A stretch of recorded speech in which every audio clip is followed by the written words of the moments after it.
Hello everyone, I'm Saket Bajpayee, Director of Prayas Physics Classes, Dehradun.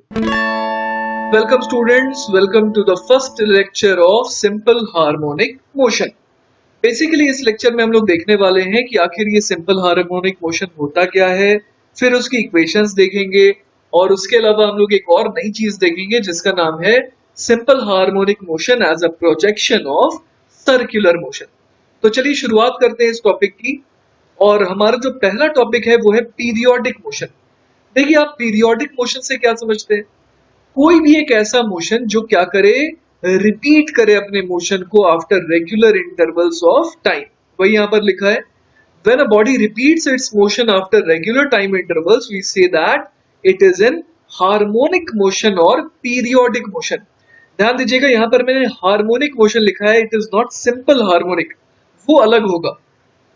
तो फिलहाल कोई भी ऐसा मोशन जो अपने मोशन को रिपीट करे रेगुलर टाइम इंटरवल में वो क्या कहलाता है? पीरियोडिक मोशन या फिर हार्मोनिक मोशन। और हर उस अंतराल के बाद जब वो अपने मोशन को रिपीट करता है ना, उसको हम लोग नाम देते हैं time period. The time period after which the motion is repeated is called the time period. ऐसे पीरियोडिक मोशन का देखिए एक बहुत आसान सा एग्जांपल है, जैसे ये जो बच्ची है ना, ये इस तरीके से एक स्विंग में बैठी है और आप लोग जानते हैं कि इसको टू एंड फ्रो मोशन दिया जा सकता है जिसके कारण ये बच्ची जो है झूला झूल सके। तो ये एक बहुत ही सिंपल सा एग्जांपल हो गया ऑसिलेटरी मोशन का। तो ये जो मोशन है ये कैसा कहलाएगा? ये कहलाएगा एक पीरियोडिक मोशन। और उसमें एक और खास बात है कि ये मोशन टू एंड फ्रो हो रहा है ना। ये देखिए पीरियोडिक मोशन का एक और एग्जांपल है। इसमें क्या हो रहा है, ये जो अर्थ है ये सन के चारों तरफ चक्कर लगा रही है ना। तो ये इसका भी एक खास पीरियड होता है जितने देर में ये पूरा का पूरा एक चक्कर लगाती है। और खैर हमें पता है कि वो टाइम पीरियड कितना होता है, वो टाइम पीरियड होता है 365 डेज का, जिसे हम लोग 1 ईयर भी कहते हैं, है ना। तो इस तरीके का मोशन क्या क्या हो गया? पीरियोडिक मोशन हो गया। तो अब let's talk specifically about oscillations, है ना। तो ऑसिलेशंस क्या होता है कि if a body moves to and fro on the same path it is said to perform oscillations, है ना। तो ये जो ऑसिलेशन है ये पीरियोडिक मोशन का एक एग्जाम्पल भी हो गया, है ना।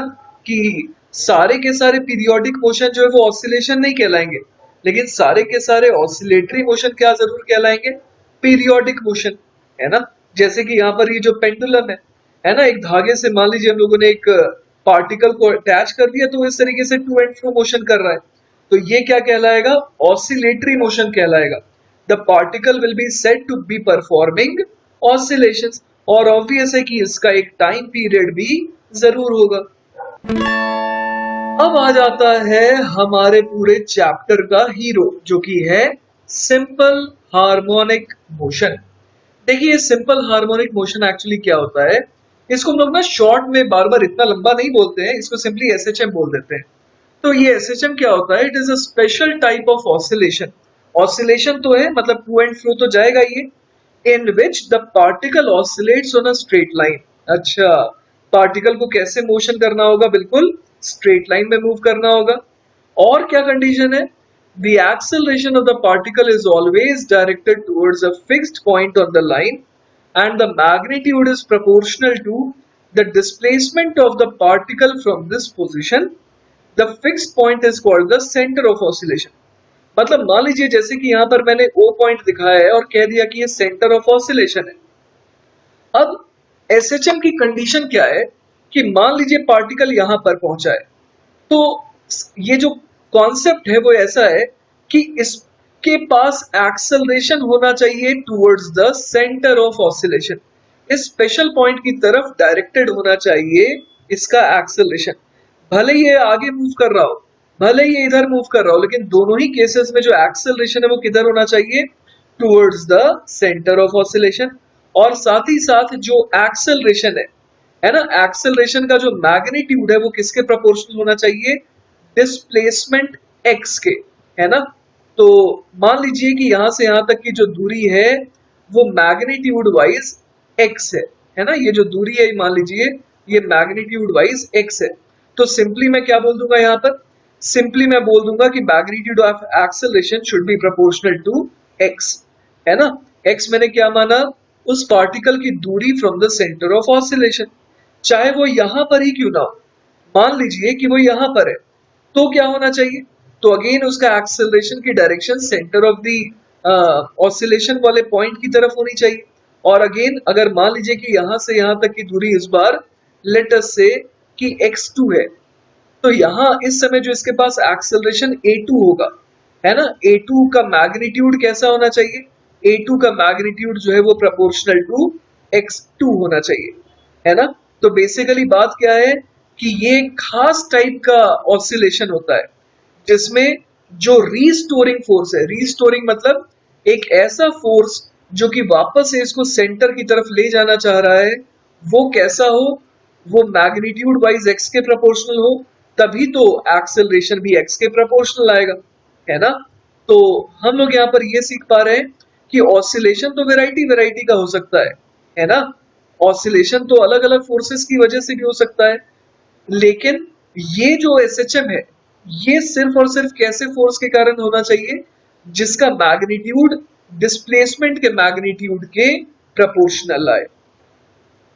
तो बच्चों, since motion is in a straight line, है ना, तो यहां पर जो प्लस और माइनस है वही डिसाइड कर देगा डायरेक्शन के लिए, तो जरूरत नहीं पड़ती आई कैप और जे कैप की।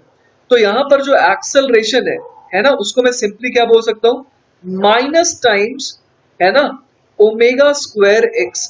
ये ओमेगा स्क्वायर क्या है आपको समझ में आ जाएगा बहुत जल्दी, लेकिन आपको ये समझ में आ रहा हो कि ओमेगा स्क्वायर कुछ भी हो रहेगा तो कैसा, रहेगा तो पॉजिटिव, क्योंकि something square it is always positive.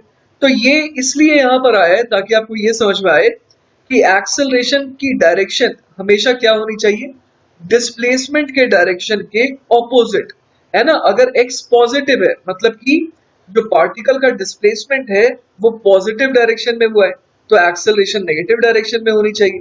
जैसे कि मान लीजिए सेंटर ऑफ ऑसिलेशन है, अब मैंने एक काम कर देता हूं यहाँ पर, मान लीजिए कि मैं यहाँ पर ये लाइन फिर से ड्रॉ कर देता हूं और मैंने ऐसा शो कर दिया कि ये वाली डायरेक्शन पॉजिटिव है ना, ऐसा मैंने शो कर रखा है। तो अब क्या होगा, अब मान लीजिए कि पार्टिकल यहां पर है, तो क्या हम लोग बोल सकते हैं कि उसकी displacement from the mean position क्या है, वो नेगेटिव हो गई, है ना। तो यहाँ पर x हम लोग क्या भरेंगे, नेगेटिव भरेंगे, और अगर x नेगेटिव भरेंगे तो एक्सेलरेशन कैसा आ जाएगा, पॉजिटिव। और आना भी चाहिए था कि एक्सेलरेशन जो वेक्टर है उसकी डायरेक्शन आनी चाहिए टुवर्ड्स राइट, तभी तो वो सेंटर ऑफ द ऑसिलेशन की तरफ डायरेक्टेड होगा। तो सिंपली आप ये समझिए कि एक्सेलरेशन बराबर माइनस ओमेगा स्क्वायर एक्स हम लोग क्यों लिख रहे हैं, ताकि हमें ये समझ में आए कि एक्सेलरेशन का मैग्नीट्यूड x के प्रोपोर्शनल है, और साथ ही साथ डायरेक्शन जो है एक्सेलरेशन की वो क्या है, ऑपोजिट है as compare to the direction of displacement of the particle from the mean position. इस सेंटर ऑफ ऑसिलेशन को और हम लोग क्या नाम देते हैं, मीन पोजीशन देते हैं। इस पोजीशन की खासियत ये है कि यहाँ पर एक्सेलरेशन जीरो होता है, क्योंकि जब x जीरो है, displacement from this position zero है ना। अगर पार्टिकल ओरिजिन इसी O पर है, सेंटर ऑफ ऑसिलेशन पर है, जिसको हम लोग कभी कभी ओरिजिन भी बोल देते हैं, तो यहाँ पर क्या होता है कि x जीरो है तो एक्सेलरेशन कितना आना चाहिए, जीरो।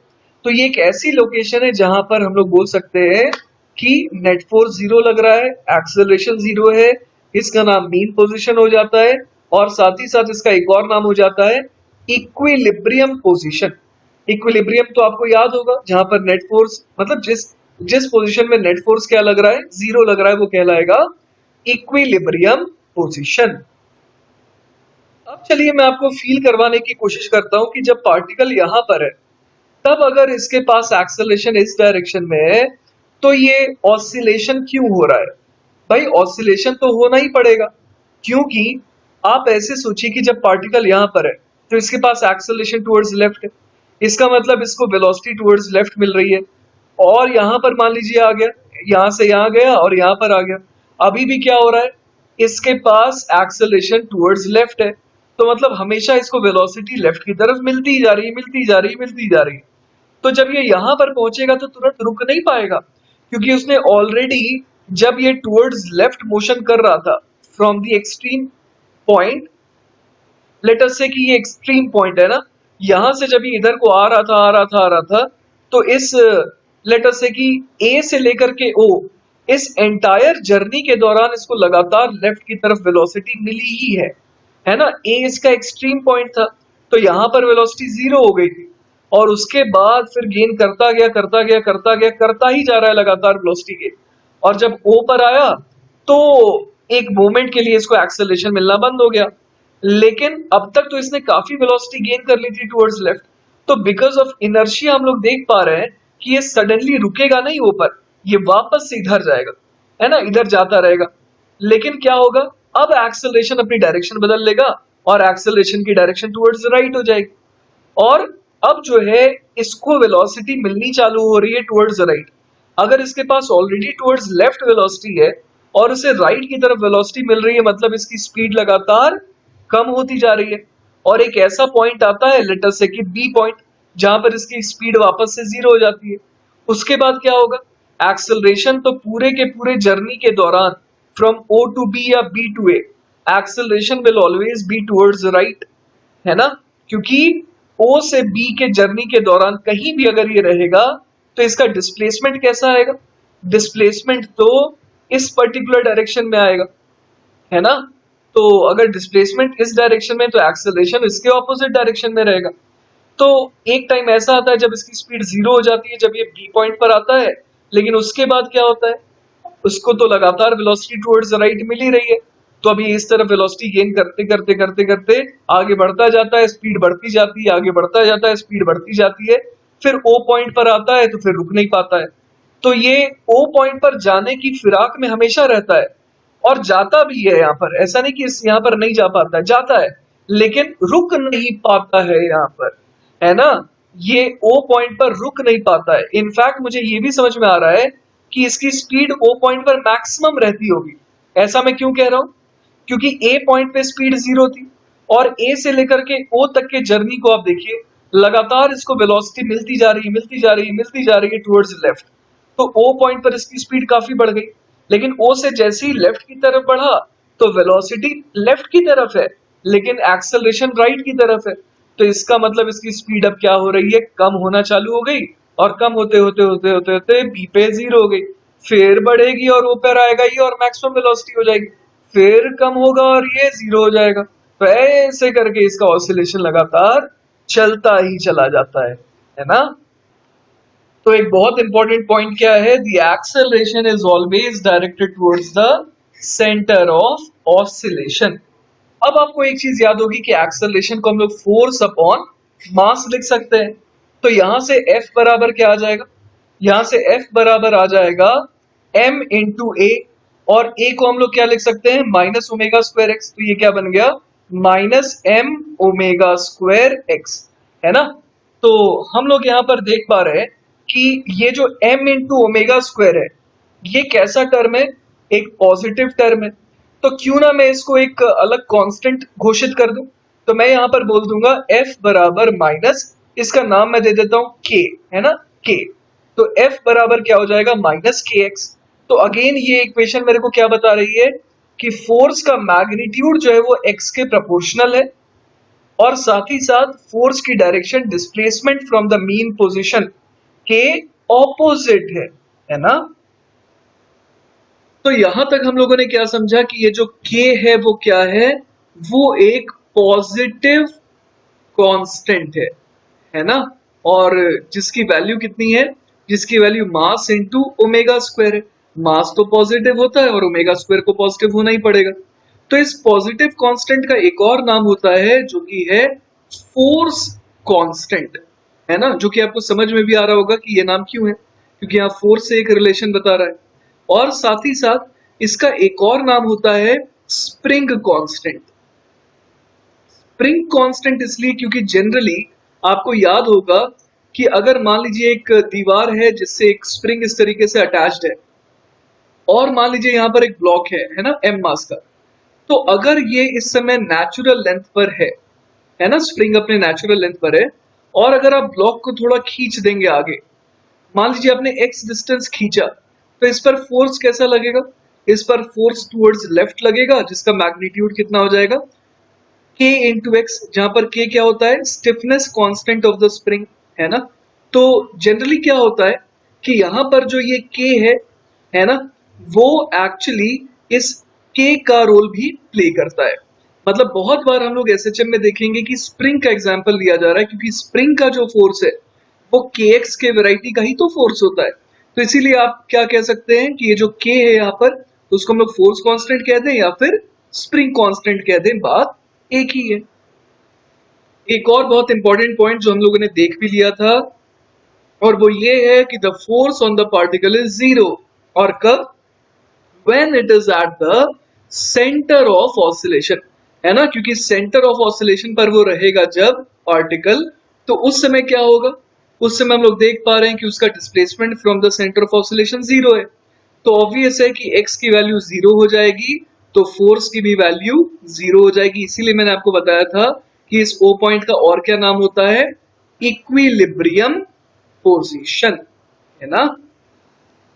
और जैसा कि मैंने आपसे अभी भी डिस्कस किया था कि इसको रीस्टोरिंग फोर्स भी कहते हैं, क्योंकि ये पार्टिकल को कहां पर ले जाना चाहता है, बार बार सेंटर ऑफ ऑसिलेशन की तरफ, है ना, इक्विलिब्रियम पोजीशन की तरफ बार बार ले जाना चाहता है ना।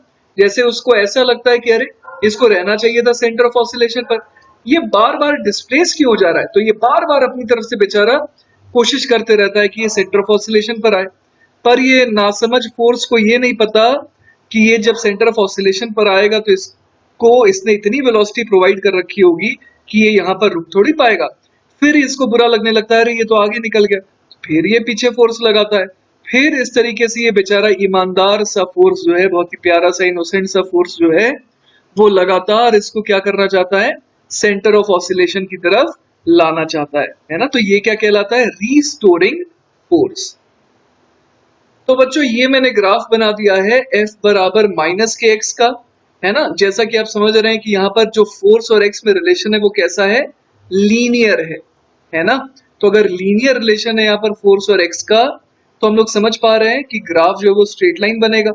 और चूंकि स्लोप जो है वो माइनस के है, और माइनस के कैसी क्वांटिटी है, नेगेटिव, तो इसीलिए आप देख रहे हैं कि इसका जो एंगल है एक्स एक्सिस के साथ वो कैसा है, ऑब्ट्यूज, है ना। और अगर मैं इसे थीटा कह रहा हूं जो कि ऑब्ट्यूज है, तो tan ऑफ थीटा की ही वैल्यू कितनी है, माइनस ऑफ के, है ना।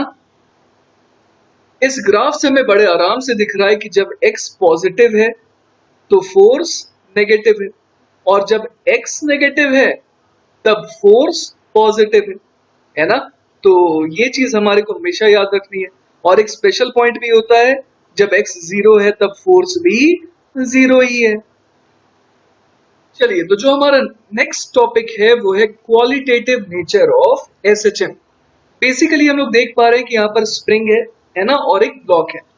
शुरुआत में हम लोग देख पा रहे हैं कि ब्लॉक जो है वो अपने सेंटर ऑफ ऑसिलेशन पर था।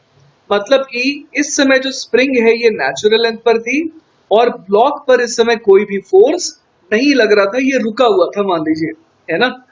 अब क्या होगा, अगर मैं ब्लॉक को शिफ्ट करके यहां ले आऊं इस पी पोजीशन पर, है ना, सच दैट कि ओ से लेकर के पी तक की दूरी जो है वो मान लीजिए कि कैपिटल ए है।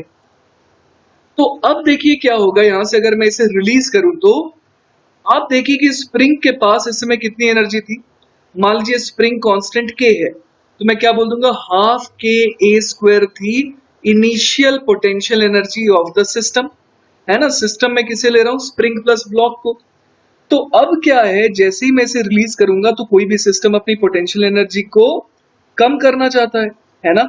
तो कम करना चाहेगा तो ये क्या करेगा, इसे खींचना चाहेगा। तो ये ब्लॉक कहाँ चला जाएगा, सबसे पहले चला जाएगा नेचुरल लेंथ तक एटलीस्ट। और जैसे ही वो नेचुरल लेंथ पे पहुंचेगा, है ना, जैसे ही वो इस ओरिएंटेशन में पहुंचेगा तो उसके पास एनर्जी कितनी हो चुकी होगी, उसके पास एनर्जी हो चुकी होगी हाफ के ए स्क्वायर ही रहेगी, पर वो कन्वर्ट हो चुकी होगी, किस फॉर्म में कन्वर्ट हो चुकी होगी, वो कन्वर्ट हो चुकी होगी in the form of kinetic energy. Let us से इसके पास स्पीड हो गई v यहाँ पर, तो मैं क्या बोल सकता हूं, यहां पर इसके पास होगी काइनेटिक एनर्जी बराबर हाफ एम वी स्क्वायर, जिसको किसके बराबर होना पड़ेगा, हाफ के ए स्क्वायर के, क्योंकि मैंने यहाँ पर जो सरफेस है ना उसे स्मूथ कह दिया है, तो फ्रिक्शन वगैरह कुछ है नहीं, कोई डिसिपेटिव फोर्स है नहीं, तो सिस्टम की एनर्जी जो है वो मेंटेन्ड रहेगी, राइट। तो अब देखिए यहाँ पर जो इसकी पोटेंशियल एनर्जी थी वो किसमें कन्वर्ट हो गई, काइनेटिक एनर्जी में। क्या ब्लॉक रुक पाएगा यहाँ पर, नहीं रुक पाएगा, क्योंकि P से लेकर के O तक जब ये गया यहाँ तक तो लगातार इसको स्पीड मिलती ही गई, मिलती ही गई, मिलती ही गई टुवर्ड्स लेफ्ट। तो O पर आकर के ये इनर्शिया के कारण रुक तो नहीं पाएगा, आगे निकल लेगा, लेकिन अगेन सिस्टम को ये अच्छा नहीं लगेगा, तो सिस्टम इस पर लगाएगा फोर्स टुवर्ड्स राइट, है ना, ताकि पहले तो इसे स्लो डाउन कर सके, फिर ब्लॉक फाइनली रुकेगा एक इंस्टेंट के लिए कहीं पर, और फिर स्प्रिंग फोर्स इसको अपने इच्छा अनुसार राइट की तरफ भेजना चालू कर देगा। लेकिन इस बार मेरा मोटिव कुछ और है निकालना। मैं देखना चाह रहा हूं कि आखिर जिस पॉइंट पर ये रुकेगा, लेट अस से कि क्यू पॉइंट पर ये एक इंस्टेंट के लिए इसकी स्पीड हो जा रही है 0, है ना, स्प्रिंग तो लगा रहा था फोर्स टुवर्ड्स राइट, वेलोसिटी थी टुवर्ड्स लेफ्ट, तो ऑब्वियस था कि इसकी वेलोसिटी को कम होना था। तो मान लीजिए जब ये क्यू पॉइंट पर पहुंचा तो उसकी स्पीड हो गई 0। लेट अस से कि यहां से यहां तक की डिस्टेंस, मतलब क्यू से ए की डिस्टेंस a डैश है, क्यू से ओ की डिस्टेंस a डैश है। तो मैं निकालना चाहता हूं कि a डैश और a में आखिर रिलेशन क्या है। तो भाई आप ऐसे सोचिए कि इसकी एनर्जी जो शुरुआत में थी कितनी थी, हाफ के ए स्क्वायर, जो किस में कन्वर्ट हो गई, हाफ एम वी स्क्वायर, वो इस मोमेंट पर फाइनली किस में कन्वर्ट हो गई, हाफ के ए डैश के स्क्वायर में, राइट। तो इसका क्या मतलब हो गया, ए बराबर ए डैश, है कि नहीं। इसका मतलब जितना डिस्टेंस ये ओ से आगे गया उतना ही डिस्टेंस ये ओ के पीछे भी जाएगा। तो ये अब हमें समझ में आ रहा है कि ये जो ब्लॉक है वो पी और क्यू को पॉइंट के बीच में क्या करता रहेगा, लगातार एसएचएम मतलब कि ऑसिलेशन करता रहेगा। और चूंकि फोर्स जो है वो किस वैरायटी का है, वो हमेशा सेंटर ओ की तरफ एक्ट कर रहा है, उसके अलावा हमेशा फोर्स का मैग्नीट्यूड एक्स के प्रोपोर्शनल है। तो इसीलिए हम लोग इस वैरायटी के ऑसिलेशन को और क्या नाम देंगे, सिंपल हार्मोनिक मोशन। तो एक नई चीज आपको मैं बता दूं, the maximum displacement on either side from the centre of oscillation is called the amplitude. मतलब कि वो डिस्टेंस जो वो सेंटर ऑफ ऑसिलेशन से एक्सट्रीम पोजीशन तक तय करता है उसको हम लोग क्या नाम देते हैं, एम्पलीट्यूड ए। चलिए बच्चों, तो एक बहुत ही ज्यादा इंपॉर्टेंट कॉन्सेप्ट की तरफ बढ़ते हैं हम लोग डिराइव करने वाले हैं equation of motion of a simple harmonic motion. देखिए उसके लिए मैंने क्या क्या चीजें कंसिडर करी हैं शुरुआत में, उन पे आप थोड़ा गौर फरमाइएगा। Consider a particle of mass m moving along the x axis, तो इसे मैंने क्या कह दिया, एक्स एक्सिस, और टुवर्ड्स राइट की डायरेक्शन क्या हो गई, पॉजिटिव एक्स एक्सिस, और वो बीच में जो यहाँ पर पॉइंट है ना जिसे O से मैंने डिनोट किया है, वो आप ओरिजिन ट्रीट कर सकते हैं और उसके लेफ्ट में नेगेटिव एक्स एक्सिस हो जाएगी। Suppose a force F is equal to minus kx acts on the particle where k is a constant and x is the displacement of the particle from the assumed origin. The particle then executes a simple harmonic motion with the center of the oscillation at the origin. इसका मतलब ये हुआ कि अपने को सवाल में दे रखा है कि ये पार्टिकल क्या कर रहा है, ये पार्टिकल एसएचएम कर रहा है और किस पॉइंट के अबाउट कर रहा है, तो ये जो ओ पॉइंट है जिसे हमने ओरिजिन कहा है उसके अबाउट कर रहा है एसएचएम। तो जैसा कि हम लोग देख पा रहे हैं ये जो पार्टिकल है ना वो इस ओ पॉइंट के अबाउट एसएचएम कर रहा है। मान लेते हैं कि जब पार्टिकल एक्स नॉट पोजिशन पर था और उसकी स्पीड थी वी नॉट टूवर्ड्स राइट, तो उस समय मैंने अपने स्टॉप वॉच को ऑन किया। मतलब उस समय के टाइम को मैंने क्या डिफाइन कर दिया, मैंने डिफाइन कर दिया कि उस समय का टाइम कहलाएगा t बराबर 0। अब हम लोग मान लेते हैं कि किसी t टाइम पर वो x कोऑर्डिनेट पे पहुंचा और उसकी वेलोसिटी हो गई v। So now what we will do, we shall calculate the displacement x and the velocity v as a function of time, है ना।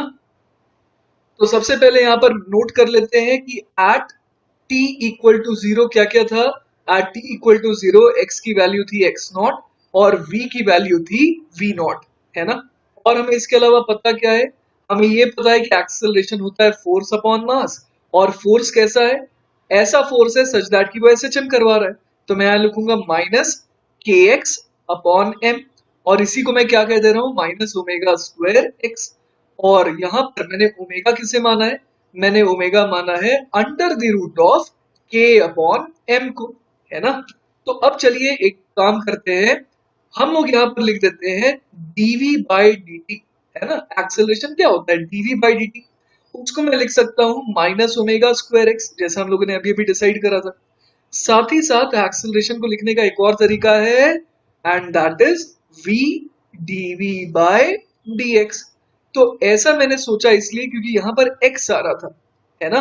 तो मैं अब यूज करूंगा इन दोनों को, ये व्यू रहा।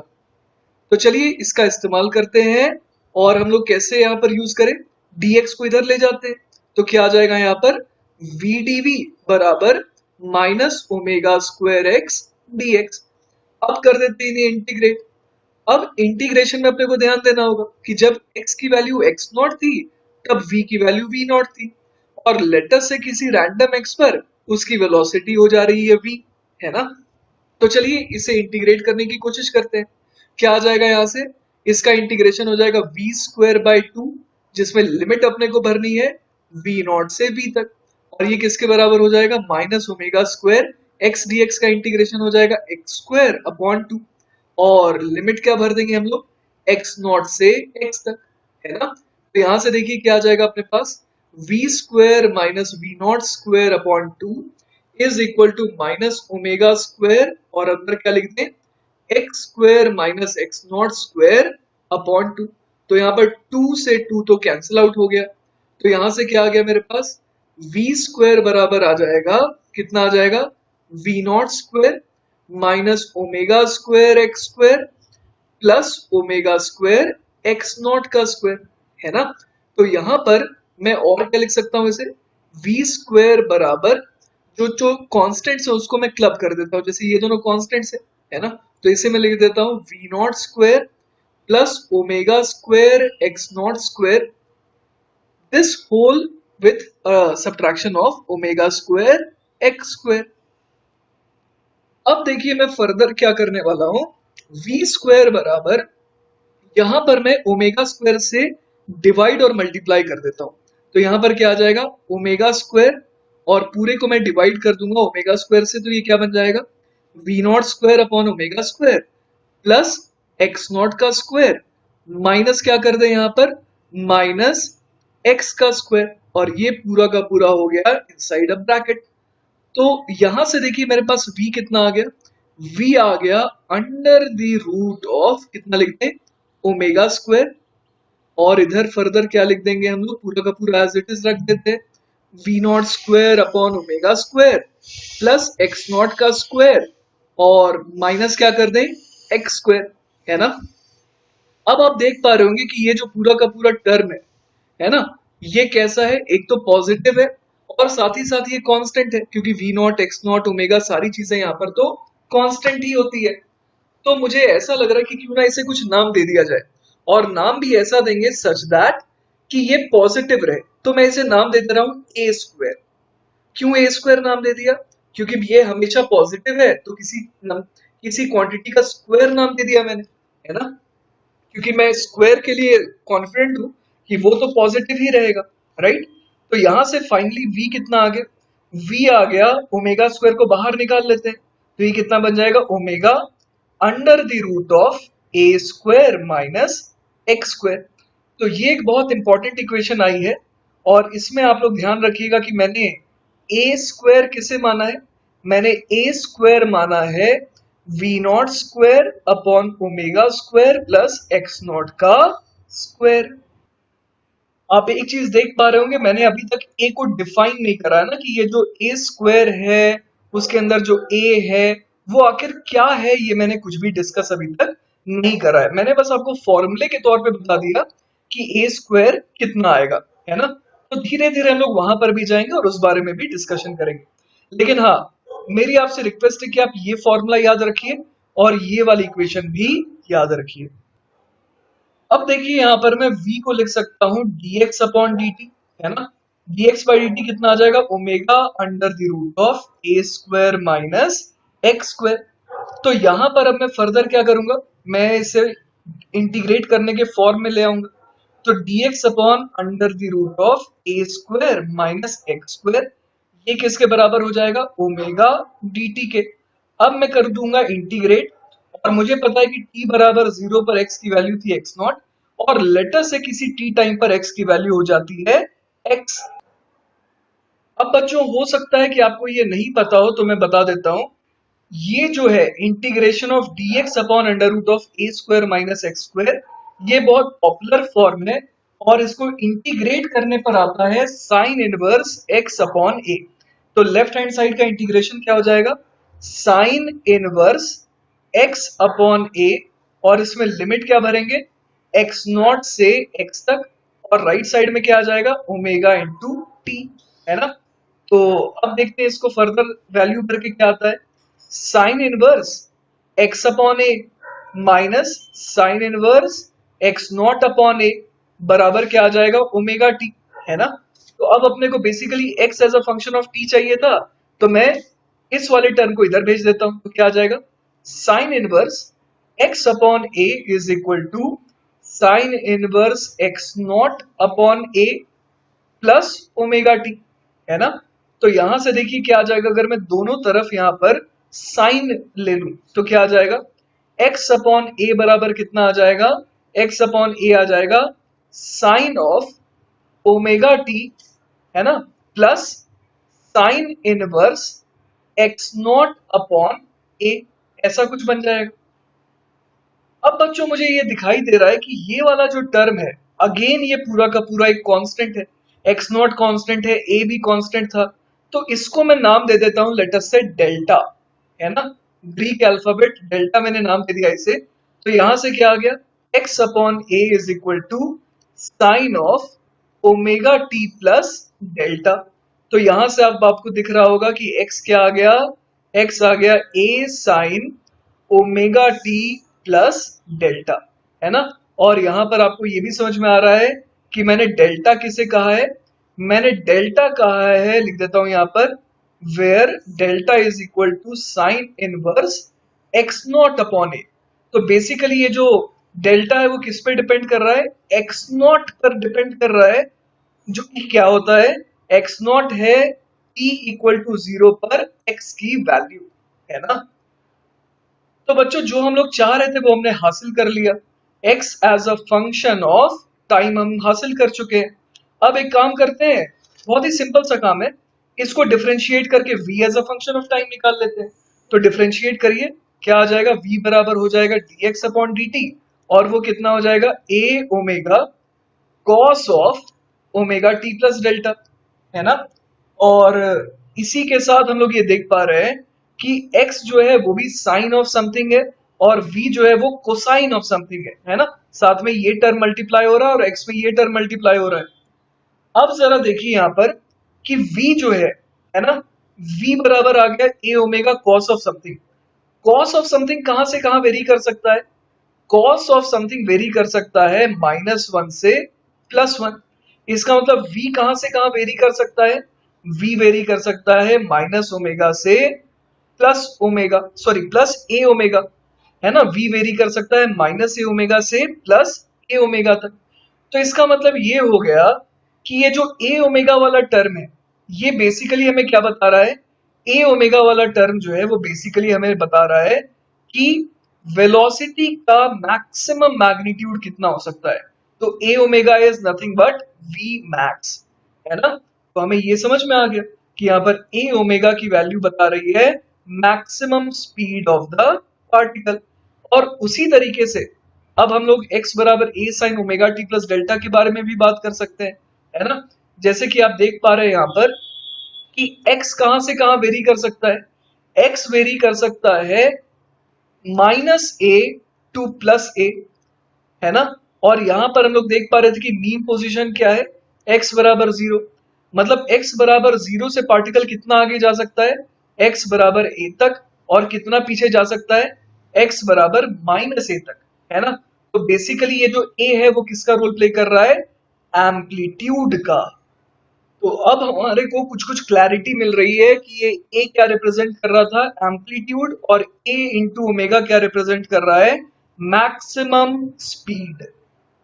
तो अगेन मेरी आपसे रिक्वेस्ट है कि ये वाली इक्वेशन को भी आप हमेशा याद रखिएगा, याद रखने वाली बात नहीं है, समझने वाली बात है ना, समझ में आना चाहिए। अब एक्सेलरेशन क्या लिख सकते हैं, डीवी बाई डी टी। तो वो कितना हो जाएगा, कॉस का डिफरेंशिएशन होता है माइनस साइन, तो ये बन जाएगा माइनस ए ओमेगा स्क्वायर, क्योंकि ओमेगा भी निकल करके आएगा, और ये बन जाएगा sine of omega T plus delta. तो यहां पर हम लोग देख पा रहे हैं कि ये जो ए ओमेगा स्क्वायर है, ये क्या हो गया, ए मैक्स, मतलब एक्सेलरेशन का maximum magnitude A omega square हो सकता है, क्योंकि again sine omega T plus delta can vary from -1 to +1, है ना। तो अपने को ये समझ में आ गया कि ए ओमेगा स्क्वायर क्या बता रहा है, मैक्सिमम मैग्नीट्यूड ऑफ एक्सेलरेशन। चलिए, तो जैसा हम लोगों ने डिस्कस किया था, अब हम लोग एक एक करके सारे के सारे टर्म्स को डिफाइन प्रॉपरली कर देते हैं ना। तो आप लोग अपने नोटबुक्स में भी लिख लीजिएगा अच्छे से, टर्म्स एसोसिएटेड विद एसएचएम। और उसमें पहला टर्म हम लोग देख रहे हैं एम्पलीट्यूड का, है ना। तो जैसा कि हम लोग देख पा रहे हैं कि हमारी इक्वेशन क्या आई थी, हमारी इक्वेशन आई थी x बराबर a sine omega T plus delta, और साइन ओमेगा टी, है ना, ये जो साइन ओमेगा टी वाला टर्म है, या फिर आप कह लीजिए sign omega T plus delta वाला ही टर्म है, वो कहां से कहां वेरी कर सकता है, -1 से +1। तो इसीलिए हमें ये समझ में आ रहा है कि x जो है वो कहां से कहां तक की वैल्यू ले सकता है, a से -a तक।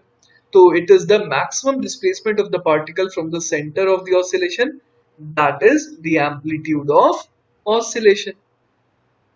चलिए, तो अगला टर्म जिसका हम लोग बात करने वाले हैं वो है टाइम पीरियड। याद होगा आपको, मैंने जिक्र किया था टाइम पीरियड का जब मैंने आपको पीरियोडिक मोशन बताया था, है ना। जैसे सन के चारों तरफ अर्थ मान लीजिए चक्कर लगा रहा है कितने दिनों में, 365 डेज में, तो वो उसका टाइम पीरियड ऑफ रिवॉल्यूशन आ जाता है।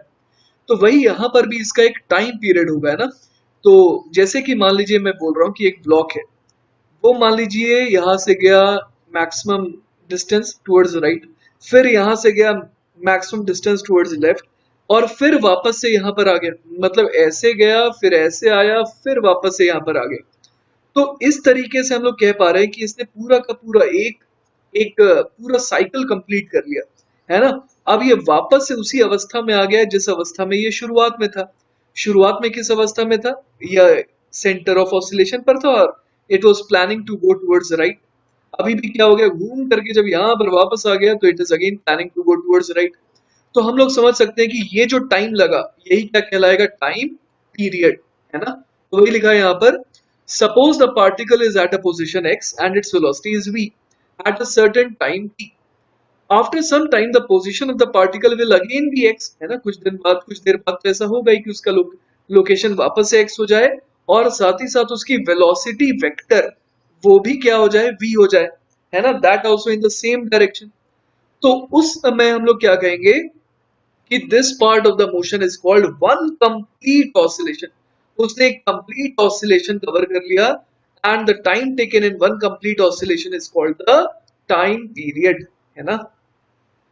तो बच्चों, अगर मैं ये वाली इक्वेशन लूं x बराबर a sin omega t plus delta, तो इसके हिसाब से अगर हम लोग काम करें ना, मान लीजिए कि टाइम पीरियड कैपिटल T है, तो इसका मतलब ये हो गया कि किसी t टाइम पर अगर वो x पर है, तो t plus capital T time पर वापस से उसे x पर आना चाहिए, है ना। एटलीस्ट ये तो होना ही चाहिए ना।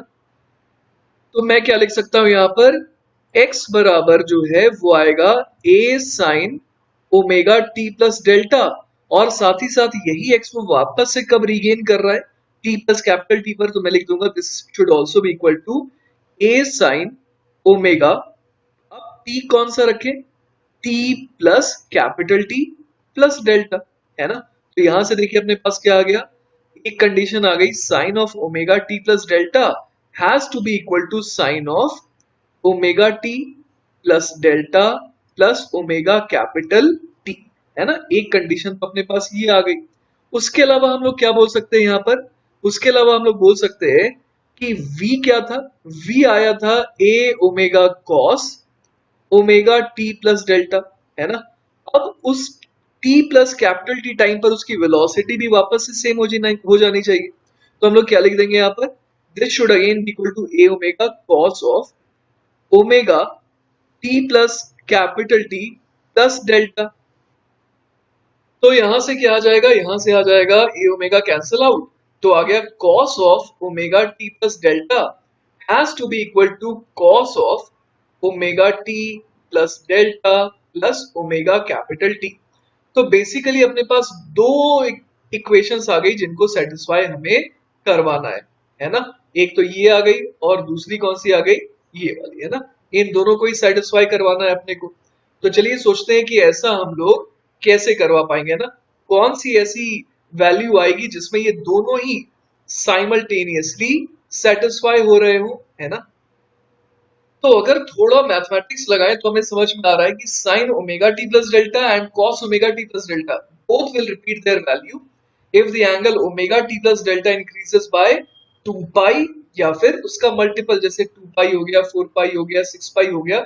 ऐसी वैल्यूज से अगर हम लोग बढ़ते जाएं तो वो रिपीट करेगा, है ना। जैसे कि साइन ऑफ 30 डिग्री बराबर क्या हो जाएगा, साइन ऑफ 360 प्लस 30 डिग्री। और साथ ही साथ cos of 30 degree will be equal to cos of 360 plus 30 degree. तो ये वो वैल्यू है 360 डिग्री वाली वैल्यू या फिर 2 पाई रेडियन वाली, जो सबसे छोटी वैल्यू है जिसपे रिपीटिशन हो रहा है। तो वही यहां पर लिख रहे हैं कि as capital T is the smallest time for repetition, है ना।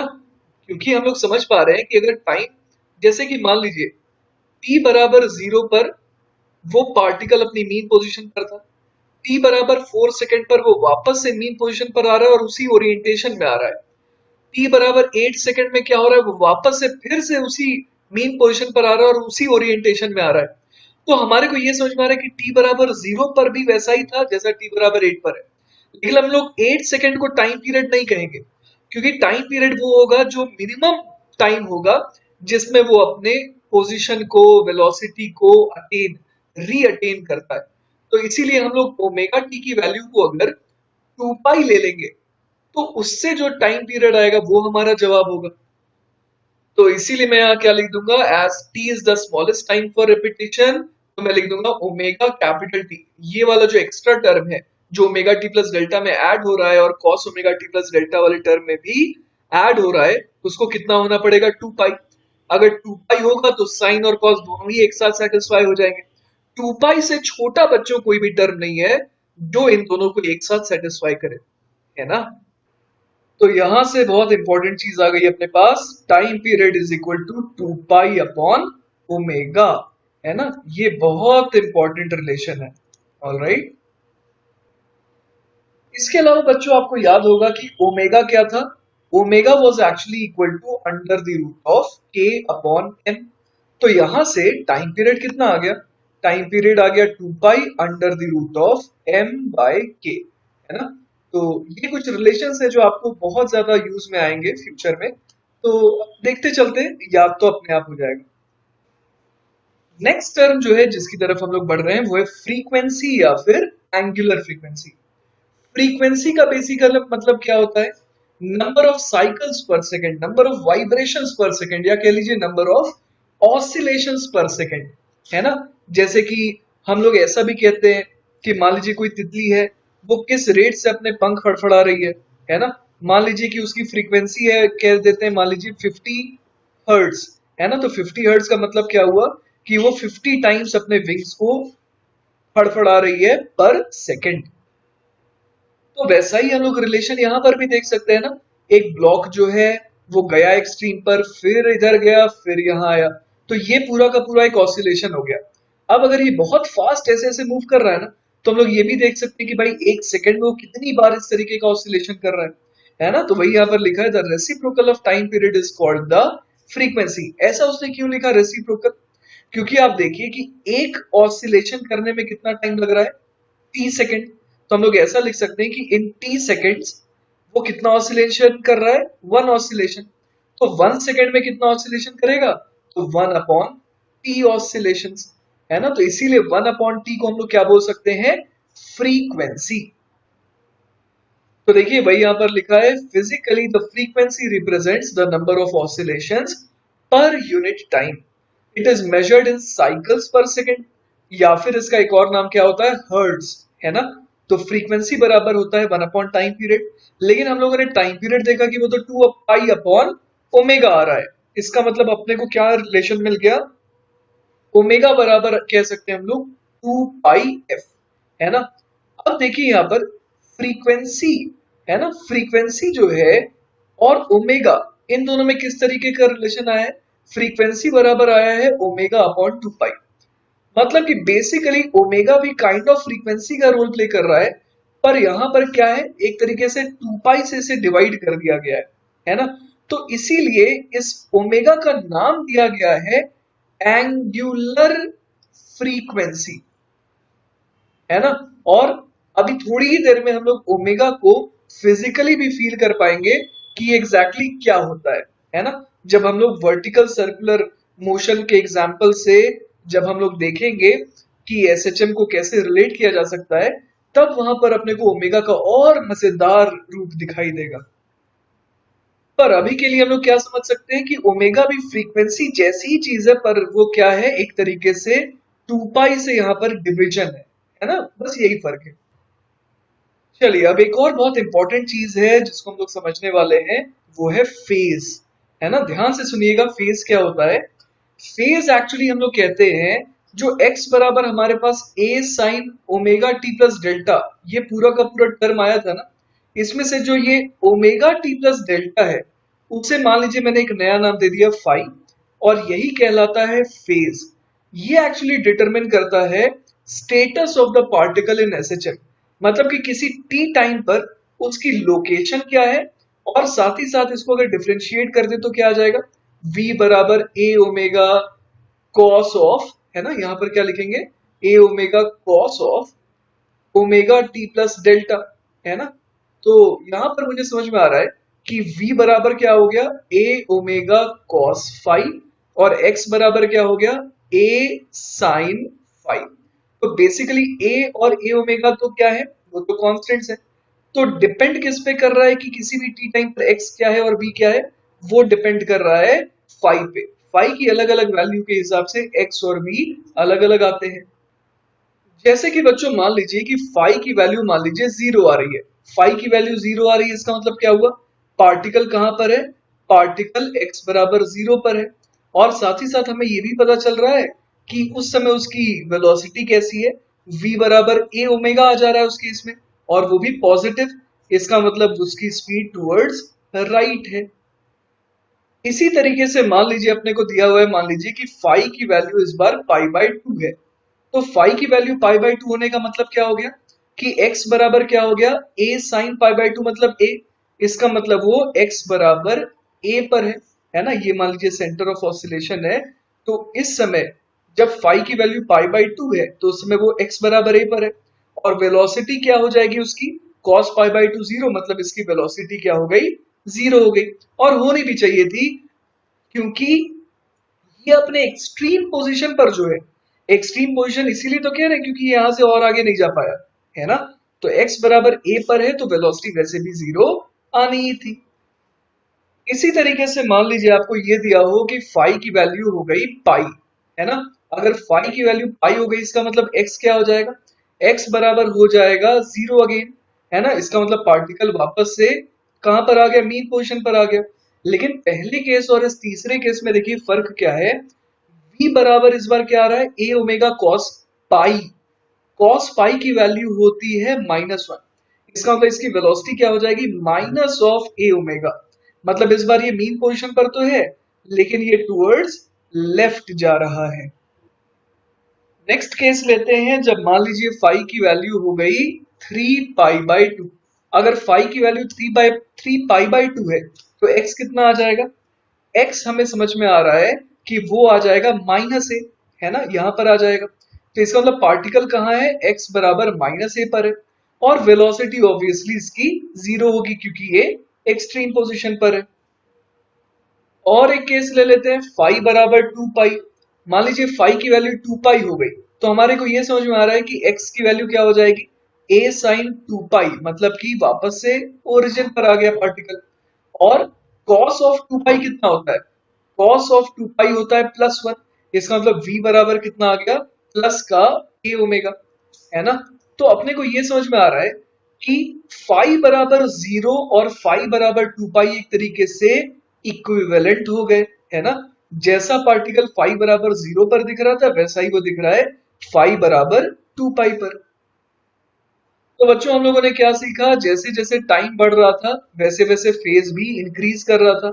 और लेकिन हम लोगों ने एक और चीज देखी कि अगर 2 पाई से फेज बढ़ रहा है तो इसका मतलब पार्टिकल अपने सेम स्टेटस पर फिर से आ जा रहा है।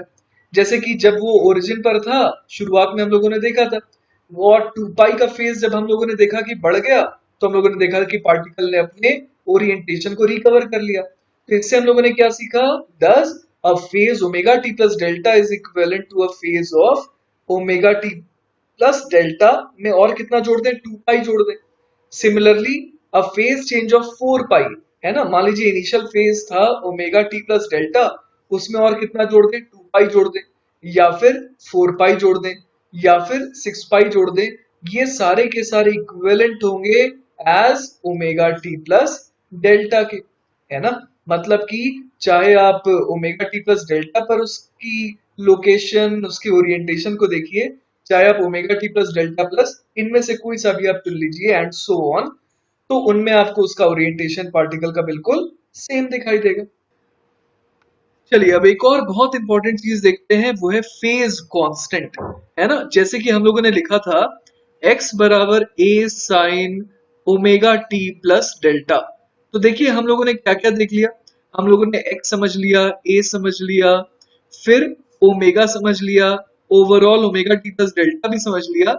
लेकिन अब डेल्टा को आप बारीकी से समझते हैं। डेल्टा बच्चों बेसिकली कहलाता है phase constant, and this choice depends on the choice of the instant t equal to 0। बहुत सिंपल सी बात है, देखिए मैं आपको समझाता हूँ। एक पार्टिकल है, एक ब्लॉक है, वो लगातार एसएचएम करता जा रहा है ना, आगे जा रहा है, इधर जा रहा है, फिर इधर आ रहा है, ऐसे करता जा रहा है मोशन। अब डिपेंडिंग अपॉन कि आपने किस इंस्टेंट पर स्टॉप वॉच ऑन किया, मतलब कि किस मोमेंट पर अपने आपने t इक्वल टू 0 डिफाइन करा है, वो बताएगा कि भाई आपकी इक्वेशन कैसी दिखेगी। इक्वेशन का बेसिक फॉर्मेट तो यही रहेगा, लेकिन उसमें डेल्टा क्या होगा वो पूरा का पूरा इक्वेशन डिफाइन कर देता है ना। जैसे कि मान लीजिए कि डेल्टा बराबर 0 है, तो अगर हम लोग ये देखें कि अगर t इक्वल टू 0 हम लोगों ने उस मोमेंट को चुना जब पार्टिकल कहां था, when the particle is passing through its mean position and going towards the positive direction। देखिए अगर मान लीजिए कि पार्टिकल जो है कहां पर था, पार्टिकल था अपने मीन पोजीशन पर, है ना। जब पार्टिकल अपने मीन पोजीशन पर था और वो टुवर्ड्स राइट जा रहा था, क्योंकि मैंने राइट की डायरेक्शन को मान लीजिए पॉजिटिव चुना है, तो इस समय, है ना, अगर मैं t इक्वल टू 0 घोषित कर दूं, असाइन कर दूं, मतलब मैंने इस समय अपने स्टॉप वॉच को ऑन किया, तो क्या होगा कि जो इक्वेशन लिखूंगा मैं इस पार्टिकल के लिए, वो क्या लिखूंगा? x बराबर a sine omega T plus 0, या फिर simply a sine omega T. ऐसा इसलिए क्योंकि x बराबर 0 आना चाहिए, t बराबर 0, है ना। और साथ ही साथ जब मैं डिफरेंशिएट करूं, है ना, जब मैं डिफरेंशिएट करूं तो क्या आएगा? v बराबर a omega cos omega T. तो देखिए जब मैं t बराबर 0 यहां भर रहा हूं तो ये v बराबर a ओमेगा आ जा रहा है, जो कि आना भी चाहिए था। तो इसका मतलब क्या हो गया? अगर मैं t बराबर 0 उस पर्टिकुलर इंस्टेंट को असाइन करूं या उस पर्टिकुलर मोमेंट को डिफाइन करूं एज t इक्वल टू 0, जब पार्टिकल मीन पोजीशन पर है और टुवर्ड्स राइट जा रहा है, तब इस पार्टिकल के एसएचएम की इक्वेशन क्या बन जाएगी? x बराबर a साइन ओमेगा टी। अब बच्चों आप सोचिएगा कि अगर, है ना, अगर मैं t इक्वल टू 0 उस इंस्टेंट को चुनूं जब पार्टिकल कहां है? अपने पॉजिटिव एक्सट्रीम पर है, मतलब x बराबर a पर है, तब आप सोचिए डेल्टा क्या होना चाहिए? डेल्टा होना चाहिए पाई बाई 2। मतलब x बराबर a sine omega T plus delta में डेल्टा को होना चाहिए पाई बाई 2। ऐसा मैं इसलिए कह रहा हूं क्योंकि उससे इक्वेशन क्या बन जाएगी? x बराबर a sine omega T plus pi by 2, जिसको और हम लोग क्या लिख सकते हैं? x बराबर a कॉस ओमेगा टी। क्योंकि आप t बराबर 0 पर देखिए तो x की वैल्यू a आनी चाहिए, जो कि आ रही है। और अगर मैं इसे डिफरेंशिएट करूं तो v बराबर क्या आ जाएगा? Minus a omega sine omega T, है ना। तो t बराबर 0 पर इसको 0 भी आना चाहिए था। तो इसका मतलब ये हो गया कि जब हम ऐसा करें कि पार्टिकल जब x बराबर a पर हो, उस मोमेंट को t बराबर 0 डिफाइन कर रहे हैं, तो उस समय डेल्टा की वैल्यू क्या हो जाएगी, पाई बाय 2। और जो पार्टिकल एसएचएम कर रहा है उसकी इक्वेशन क्या लिख सकते हैं, x बराबर 1 cos ओमेगा। चलिए, तो इतना ज्ञान हासिल कर लेने के बाद अब समय आ गया है सवाल करने का, है ना। तो सवाल है, a particle executes SHM of amplitude capital A along the x axis at t equal to 0 the position of the particle is x बराबर a by 2 and it moves along the positive x direction. Find the phase constant delta if the equation is written as x is equal to a sin omega t plus delta. तो चलिए, यहाँ पर मैंने उस particle का रास्ता बना लिया। ये मान लीजिए उसका सेंटर ऑफ ऑसिलेशन है। अब क्या बोल रहा है कि जब पार्टिकल कहाँ था, x बराबर a बाई 2 पर जब वो था और साथ ही साथ वो पॉजिटिव x की तरफ मूव कर रहा था, तो उस मोमेंट को मैंने क्या डिफाइन कर दिया, t बराबर 0, है ना। तो t बराबर 0 पर मुझे मेक श्योर करना है कौन कौन सी चीजों को, एट t बराबर 0 x आना चाहिए a बाई 2, और दूसरी चीज मुझे क्या मेक श्योर करनी चाहिए कि वेलोसिटी कैसा आना चाहिए, पॉजिटिव, है ना। तो चलिए इन दो चीजों को सेटिस्फाई करवाते हैं और यही अपना मेन एम है ना। तो चलिए अब मैथमेटिक्स की तरफ बढ़ते हैं। बेसिक इक्वेशन क्या लिखूंगा, x बराबर a sine omega T plus delta. अब यहां पर x की वैल्यू क्या रख दूं, a बाई 2 रख दूंगा मैं, कब, एट t बराबर 0। तो यहां से क्या आ गया, a बाई 2 बराबर a साइन डेल्टा, है ना। तो यहां से देखिए a से a कैंसिल आउट हो गया, तो साइन ऑफ डेल्टा कितना आ गया, साइन ऑफ डेल्टा आ गया हाफ, राइट। अब मुझे सोचना पड़ेगा कि दूसरी इक्वेशन क्या है ना। दूसरी इक्वेशन क्या है, वेलोसिटी की इक्वेशन है। क्या है वेलोसिटी की इक्वेशन, v बराबर आ जाता है a omega cos of omega t plus delta. अब t बराबर 0 भर देते हैं तो वहां पर v पॉजिटिव आना चाहिए, तो v एट t बराबर 0 देखते हैं क्या आ जा रहा है यहां से, a ओमेगा कॉस डेल्टा। तो इसका मतलब कॉस ऑफ डेल्टा को क्या आना चाहिए, cos of delta should be positive, है ना। कॉस डेल्टा को पॉजिटिव होना पड़ेगा, क्योंकि सवाल में ये दिया है कि x बराबर a बाई 2 पर पार्टिकल पॉजिटिव डायरेक्शन में जा रहा है ना। तो एट t बराबर 0 सॉरी, वेलोसिटी को क्या आना पड़ेगा, पॉजिटिव आना पड़ेगा ना, नेगेटिव नहीं, पॉजिटिव आना पड़ेगा। तो अब इन दोनों इक्वेशन को देखिए, सेटिस्फाई कराने की कोशिश करते हैं। मुझे ये समझ में आ रहा है कि डेल्टा बराबर अगर पाई बाय 6 हो और डेल्टा बराबर अगर 5 पाई बाय 6 हो, तो साइन ऑफ पाई बाय 6 भी हाफ और साइन ऑफ 5 पाई बाय 6 भी हाफ। लेकिन कॉस ऑफ पाई बाय 6 होता है पॉजिटिव और कॉस ऑफ 5 पाई बाय 6 होता है नेगेटिव, है ना। तो इसका मतलब मुझे समझ में आ रहा है कि ये 5 पाई बाय 6 वाला रिजेक्ट हो जाएगा और पाई बाय 6 वाला एक्सेप्ट हो जाएगा। तो मेरे को क्या समझ में आया कि डेल्टा की वैल्यू क्या होनी चाहिए, पाई बाय 6। अब आपको समझ में आ रहा होगा कि अगर सवाल में ऐसा दिया होता कि ये जो पार्टिकल है ना, ये जो पार्टिकल है वो मान लीजिए कि इस t बराबर 0 पर, है ना, t बराबर 0 पर अगर वो x बराबर a बाई 2 पर तो होता, पर अगर टुवर्ड्स लेफ्ट जा रहा होता तब हम लोग डेल्टा कितना लिए होते, 5 पाई बाय।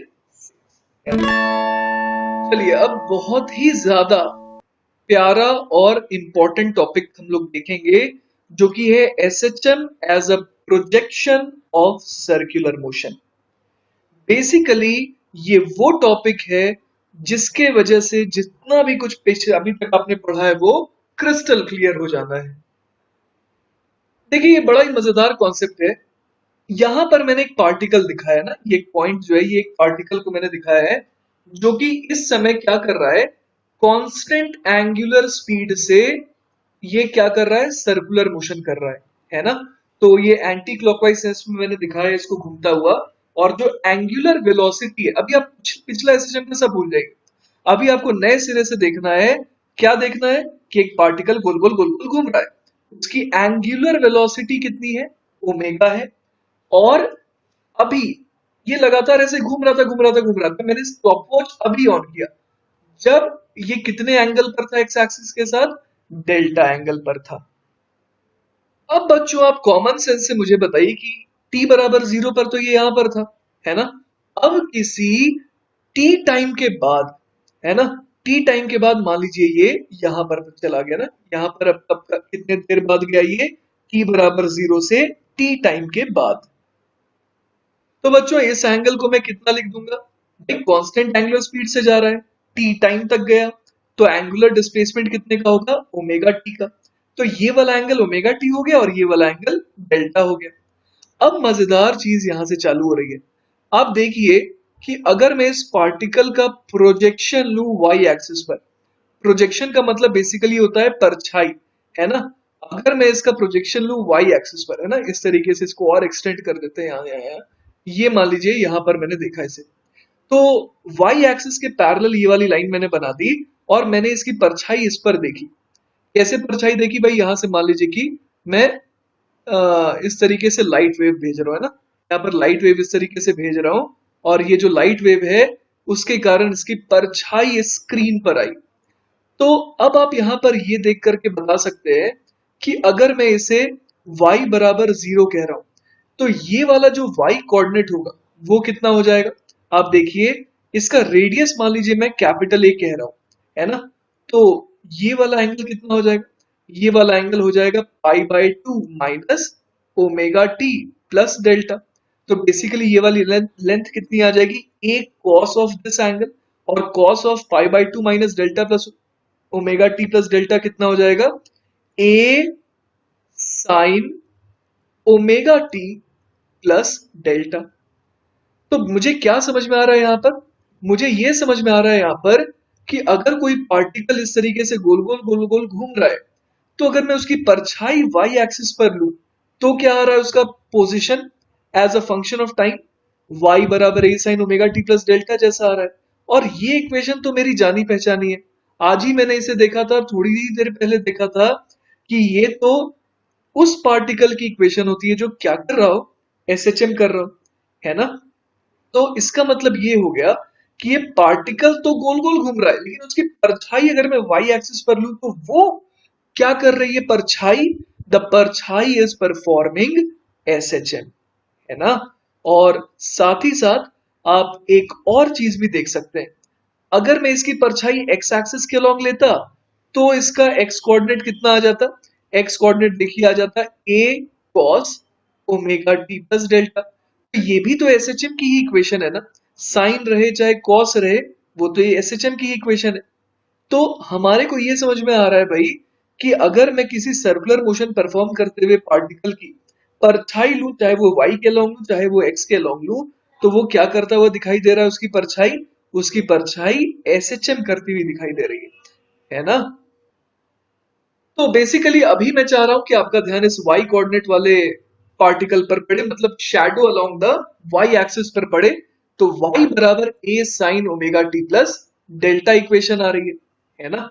तो और चलिए फर्दर इसको स्टडी करते हैं। अगर देखिए मैं ओमेगा टी प्लस डेल्टा इस पूरे के पूरे एंगल को अगर लेटर से कि मैं बोल दे रहा हूं फाई, है ना, तो इक्वेशन y के लॉन्ग क्या आ जाएगी, y बराबर सिंपली आ जाएगा a साइन फाई, है ना। और इसी तरीके से हम लोग ये भी देख पा रहे हैं कि y का डिफरेंशिएशन क्या हो जाएगा with respect to time, dy by dt, है ना, मतलब वेलोसिटी अलोंग y एक्सिस में बोल रहा हूं, वो कितना आ जाएगा, वो आ जाएगा a omega cos of phi. तो मुझे ये भी समझ में आ रहा है कि ये जो फाई है ये इसका किसी भी मोमेंट पर फेज बता रहा है, किसका, वाई के अलोंग जो परछाई है ना। तो इसके अलावा और मुझे क्या समझ में आ रहा है कि जो डेल्टा था, है ना, जो इसका डेल्टा था मतलब ये वाला एंगल, ये है ना, ये वाला एंगल जो है ये एक तरीके से मुझे किसकी जानकारी दे रहा था, इनिशियल फेज की, है ना। ये डेल्टा जो है वो इस पार्टिकल की इनिशियल फेज बता रहा था, है ना। तो कितना रिलेटेबल हो गया ये अब। तो बच्चों देखिए यहां पर हमने पाया कि इसकी वेलोसिटी कैसी आ रही थी, इसकी वेलोसिटी आ रही थी ऊपर की तरफ a omega cos of five. मैंने ऊपर क्यों दिखाया, क्योंकि मैंने इस पार्टिकल को दिखाया है कि ये SHM कर रहा है और मैंने अप की डायरेक्शन को पॉजिटिव कहा है ना। तो cos फाई, चूंकि फाई एक्यूट एंगल है यहाँ पर, तो हम लोग देख पा रहे हैं कि cos फाई पॉजिटिव हो जाएगा। तो Vy हम लोग देख पा रहे हैं कि कैसा आ रहा है, ऊपर की तरफ आ रहा है ना। तो मतलब ऐसा लग रहा है कि पार्टिकल पहले यहां पर था। कौन सा पार्टिकल? मैं y के अलोंग उसके शेडो की बात कर रहा हूँ। तो जो शेडो है वो पहले यहां पर था, यहां से ऐसा लग रहा है कि ऊपर जा रहा है। फिर यहां पर जब पहुंचेगा तब हमें लगेगा कि ये अपने मैक्सिमम पॉइंट पर आ गया। उसके बाद जब ये फर्दर घूम करके ऐसे आने लगेगा तो हमें ये शेडो लगेगा कि ये नीचे आ रहा है। फिर कब तक नीचे आता हुआ दिखाई देगा? जब ओरिजिनल पार्टिकल यहाँ पहुंचेगा तब हमारा शेडो भी यहाँ आ जाएगा। उसके बाद फिर से ओरिजिनल पार्टिकल ऊपर चढ़ने लगेगा इस तरीके से, तो हमारा शेडो भी ऊपर जाने लगेगा। तो इस तरीके से मुझे दिख रहा है कि ये y बराबर 0 के अबाउट क्या कर रहा है बच्चों? SHM कर रहा है ना। अब जो मेरे पास Vy बराबर a ओमेगा cos फाई आया, इसको हम लोग इस सर्कुलर मोशन से कैसे फाइंड आउट कर सकते हैं? तो आप देखिए कि पार्टिकल के पास जो एक्चुअल वेलोसिटी है वो तो ऐसी है ना। पार्टिकल तो सर्कुलर मोशन कर रहा है, तो उसके पास जो ये टेंजेंशियल स्पीड होगी वो कितनी होगी? वो तो होगी a ओमेगा, है ना। जैसे मैंने फॉर्मूला यूज किया v बराबर r ओमेगा वाला, याद होगा आपको। तो इसी का मैंने इस्तेमाल किया यहाँ पर। लेकिन आप देखिए कि अगर ये एंगल फाई है तो ये भी एंगल फाई हो गया, और वर्टिकल के साथ जो एंगल है ये भी फाई हो गया। तो बेसिकली ए ओमेगा कॉस फाई क्या हो गया?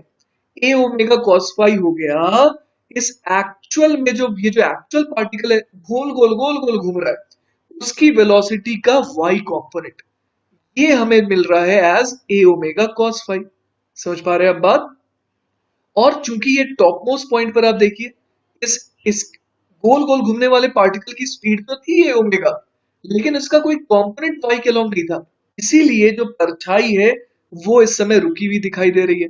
उसके बाद जब ये नीचे आने लगा, मान लीजिए यहां पर आ गया, तो अब पार्टिकल की वेलोसिटी ऐसी हो गई। तो उसकी परछाई की वेलोसिटी निकालनी हो तो क्या कर देंगे? सिंपली इसका वाई के अलोंग कंपोनेंट ले लेंगे, जो कि हमें दिख रहा है कि अब डाउनवर्ड आएगा। समझ पा रहे हैं? तो किस तरीके से हम लोग सर्कुलर मोशन का इस्तेमाल कर सकते हैं टू रिलेट एसएचएम, वो मैंने आपको भी सिखाया। इसी तरीके से बच्चों हम लोग एक्सेलरेशन पे भी कमेंट कर सकते हैं। हमें फॉर्मूले से पता है कि एक्सेलरेशन अलोंग वाई, है ना। बेसिकली अगर मैं इस पार्टिकल जो एसएचएम कर रहा हूं उसकी बात करूं तो एक्सेलरेशन उसका कितना आ जाएगा? Minus A omega square sine five. इसको हम लोग इस डायग्राम से कैसे देखें? तो देखिए जो पार्टिकल गोल गोल घूम रहा है उसके पास तो एक ही एक्सेलरेशन है, और वो कौन सा है? सेंट्रीपिटल। तो उसके पास इस तरीके से सेंटर की तरफ एक्सेलरेशन है। किसी भी मोमेंट पर अगर देखें तो उसका मैग्नीट्यूड कितना हो जाएगा? Omega square r. और आर कितना है? Capital A. तो उसके पास ओमेगा स्क्वायर ए है सेंट्रीपिटल एक्सेलरेशन। अब अगर मैं इसका y कंपोनेंट ले लूं, है ना, अगर मैं इसका y कंपोनेंट ले लूं तो वो कितना आ जाएगा? आप देख सकते हैं कि उसका जो y कंपोनेंट है वो आ जाएगा a ओमेगा स्क्वायर, और ये वाला एंगल है 90 माइनस फाइव, इसीलिए आ जाएगा साइन फाइव। तो बेसिकली अगर मुझे इसके प्रोजेक्शन की, जो एक्चुअल में एसएचएम कर रहा है, उसकी एक्सेलरेशन देखनी हो तो मुझे क्या करना होगा? एक्चुअल पार्टिकल जो गोल गोल घूम रहा है उसके एक्सेलरेशन का क्या देखना चाहिए मुझे? y कंपोनेंट, है ना। तो a omega square sine five यहां पर आ रहा है मैग्नीट्यूड वाइज, और डायरेक्शन हम लोग देख पा रहे हैं कि डाउनवर्ड है, तो इसीलिए एक्सेलरेशन हम लोग इसका क्या लिख सकते हैं? Minus a omega square sine five. अच्छा, आपको याद होगा अभी अभी मैंने ये सवाल लिया था, है ना। इस सवाल को अब मैं आपको सॉल्व करके दिखाऊंगा यूजिंग वर्ड, ये जो यूनिफॉर्म सर्कुलर मोशन है ना उसके हिसाब से। एक्चुअली मैं ना सारे के सारे सवालों को इसी तरीके से सॉल्व करता हूँ। जो पिछला तरीका मैंने आपको बताया था उससे तो मैं कभी भी नहीं सॉल्व करता। भाई आपको भी मैं सिखाता हूँ कि फ्यूचर में आप कैसे किसी भी सवाल को इस यूनिफॉर्म सर्कुलर मोशन वाले कॉन्सेप्ट से सॉल्व कर सकते हैं। सवाल एक बार मैं याद दिला दूं। Particle executes A system of amplitude a along the x axis, और t इक्वल टू 0 पर उसकी लोकेशन क्या दी हुई थी? x बराबर a बाई टू।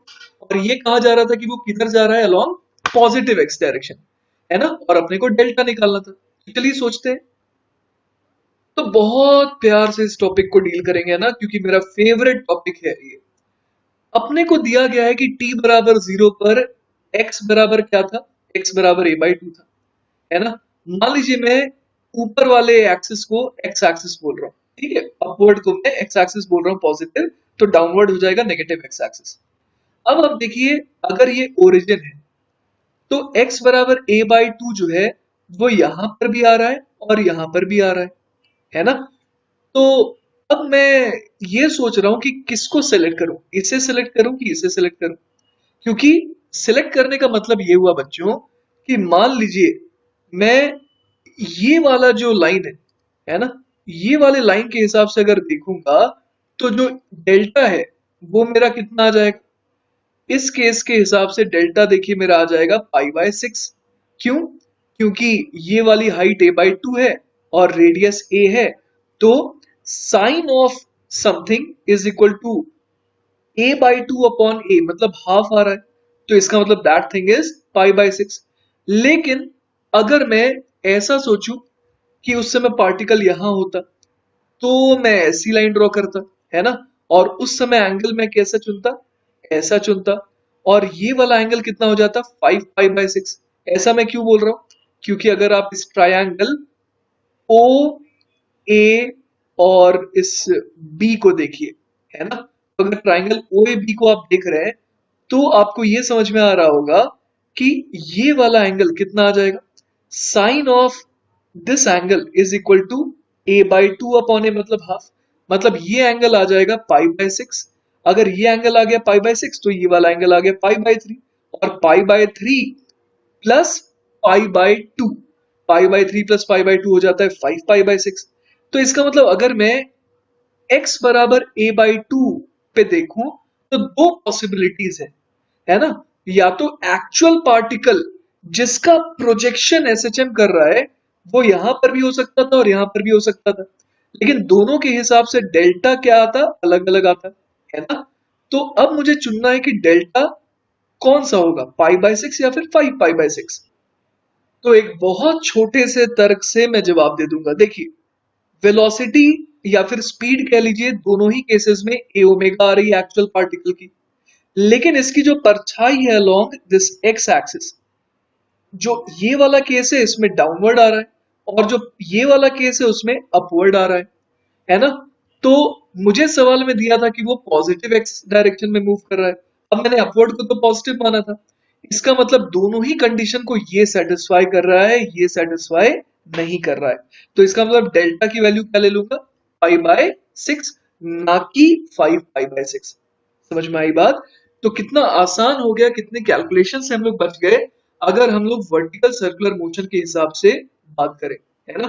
तो इस हिसाब से हम लोग अगर देखें तो हमें क्या देखना है, हमें एसएचएम करते हुए पार्टिकल को नहीं देखना है, हमें देखना है उस पार्टिकल को जिसका प्रोजेक्शन क्या आ रहा है, एसएचएम आ रहा है ना।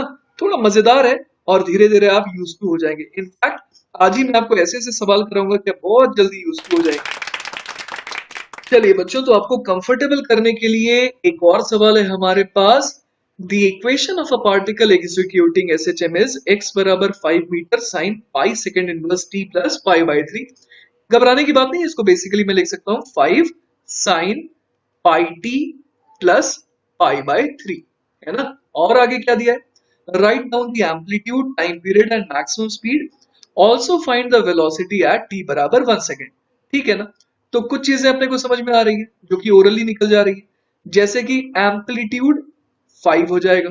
कंपेयर कर रहा हूं ना मैं किससे कंपेयर कर रहा हूं, एक्स बराबर A sine omega T plus delta से कंपेयर कर रहा हूं, तो एम्पलीट्यूड 5 आ जा रहा है। उसके अलावा टाइम पीरियड कैसे निकाले, तो टाइम पीरियड होता है 2 पाई बाय ओमेगा, और ओमेगा कंपेयर करके मैं देख पा रहा हूं कि वो तो पाई है, इसका मतलब 2 पाई अपॉन पाई ये कितना आ गया, 2 सेकेंड, है ना। तो टाइम पीरियड 2 सेकेंड आ गया। इसके अलावा अब मुझे क्या निकालना है, मुझे निकालनी है मैक्सिमम स्पीड। तो मैक्सिमम स्पीड क्या होता है, वी मैक्स हो जाता है ए ओमेगा, है ना। तो अगर वी मैक्स ए ओमेगा हो जाता है तो मैं क्या लिख दूंगा, 5 मल्टीप्लाइड बाय ओमेगा जो कि है पाई। तो हमारा आंसर क्या आ गया, 5 पाई मीटर्स पर सेकेंड। अब ये बोल रहा है find the velocity at t बराबर 1 सेकेंड। वैसे तो 2 मिनट भी नहीं लगेगा, मैं इसे डिफरेंशिएट कर सकता हूं। तो v बराबर क्या लिख दूंगा मैं, a omega cos omega t plus delta, है ना। तो उसी तरीके से जो इक्वेशन है उसको मैं डिफरेंशिएट कर दूं तो क्या आ जाएगा, v बराबर 5 पाई cos of pi t plus pi by 3। तो यहाँ पर अगर मैं t बराबर 1 भर दूं, है ना, t बराबर अगर मैं भर दूं 1, तो क्या आ जाएगा? तो ये आ जाएगा v बराबर 5 पाई कॉस ऑफ कितना, pi plus pi by 3, right. तो ये कितना बन गया, v बराबर आ गया 5 pi cos of 4 pi by 3। अब मुझे ग्राफ याद रहता है, मुझे फॉर्मूला याद नहीं रहता, तो मैं ग्राफ से अगर देखूं ऐसे, तो पाई यहाँ पर नहीं, पाई कहाँ पर आता है, हाँ पाई जो है वो यहाँ पर आता है। तो पाई यहाँ पर आता है, इससे कितना और आगे जाना है, पाई से और पाई बाई 3 आगे जाना है। इसका मतलब मुझे समझ में आ रहा है कि इसकी वैल्यू उतनी ही होगी जितनी cos पाई बाय 3 की होती है, but with a negative sign. तो cos पाई बाय 3 होता है हाफ, तो cos 4 पाई बाय 3 हो जाएगा माइनस हाफ। तो मेरा आंसर क्या आ गया, -5 पाई बाय 2 मीटर पर सेकेंड। लेकिन ये तो वेलोसिटी है ना, नेगेटिव साइन क्या बता रहा है कि इसकी जो डायरेक्शन है वो नेगेटिव एक्स एक्सिस की तरफ है। तो हमसे पूछा क्या था, ये देखते हैं। हमसे पूछा था मैक्स वेलोसिटी एट टी बराबर 1 सेकेंड, ठीक है ना। तो हम लोग क्या बोल देंगे कि इसकी जो वेलोसिटी है उसका मैग्नीट्यूड 5 पाई बाय 2 मीटर पर सेकेंड है, और डायरेक्शन क्या है, directed towards negative x axis, है ना। अब देखते हैं इसी सवाल को हम लोग उस यूनिफॉर्म सर्कुलर मोशन वाले कॉन्सेप्ट से कैसे करते हैं। देखिए बच्चों, मैंने क्या देखा यहाँ पर कि डेल्टा जो है वो पाई बाय 3 दिया हुआ है ना। इसका मतलब पार्टिकल जो है कहाँ पर है, शुरुआत में पार्टिकल कहीं यहाँ पर होगा, है ना, सच दैट कि ये एंगल कितना हो जाए, पाई बाय 3। रेडियस दिया हुआ है 5, और किस ओमेगा से घूम रहा है, ओमेगा जो है उसका वो पाई है, कंपेयर करके मैंने देख लिया। तो अब देखिए यहाँ पर मैक्सिमम स्पीड क्या हो जाएगी, मैक्सिमम स्पीड तो इसकी ए ओमेगा हो जाएगी। वहां तक तो क्लियर है, टाइम पीरियड एम्पलीट्यूड सब क्लियर है। टाइम पीरियड भी मैं एक्चुअली इससे ओरली देख सकता हूँ। देखिए ये इसका ओमेगा कितना दिया हुआ है, मतलब अगर मैं यहाँ पर देखूं तो ओमेगा दिया हुआ है पाई रेडियन पर सेकेंड। अगर मैं इस यूनिफॉर्म सर्कुलर मोशन के हिसाब से बात करूं तो ओमेगा मैं देख पा रहा हूँ पाई रेडियन पर सेकेंड, है ना। तो उसके हिसाब से मुझे ये समझ में आ रहा है कि अगर ये अगर पाई रेडियन ट्रैवल कर रहा है इन 1 सेकेंड, तो 2 पाई रेडियन कितने देर में ट्रैवल कर रहा होगा, ऑब्वियसली 1/पाई इंटू 2 पाई, मतलब कि 2 सेकेंड में। इसका मतलब ये घूम करके वापस से वहीं पर कितने देर में आ रहा है, 2 सेकेंड में। तो वही हमारा टाइम पीरियड हो गया, है ना। तो देखिए टाइम पीरियड भी हम लोग कैसे इस यूनिफॉर्म सर्कुलर मोशन वाले कॉन्सेप्ट से समझ पाए। अब देखिए यहाँ पर बोला है कि 1 सेकेंड के बाद बताइए इसकी वेलोसिटी क्या होगी। तो 1 सेकेंड के बाद ये कितना एंगल और कवर करेगा, ये 180 डिग्री या फिर पाई रेडियन और कवर करेगा, मतलब ठीक यहाँ पर होगा। और यहाँ पर होगा तो इस सर्कुलर मोशन करने वाले पार्टिकल की वेलोसिटी तो ऐसी आ जाएगी। अब मुझे इस वेलोसिटी का कौन सा कंपोनेंट देखना है, वाई कंपोनेंट, है ना। तो जो पार्टिकल है जो एसएचएम कर रहा है वो तो ये रहा, है ना, इस तरीके से ये अप डाउन मोशन कर रहा है। तो यहाँ पर मुझे साफ दिखाई दे रहा है कि इसकी वेलोसिटी नीचे की तरफ है। तो नेगेटिव का तो सिग्निफिकेंस समझ में आ गया।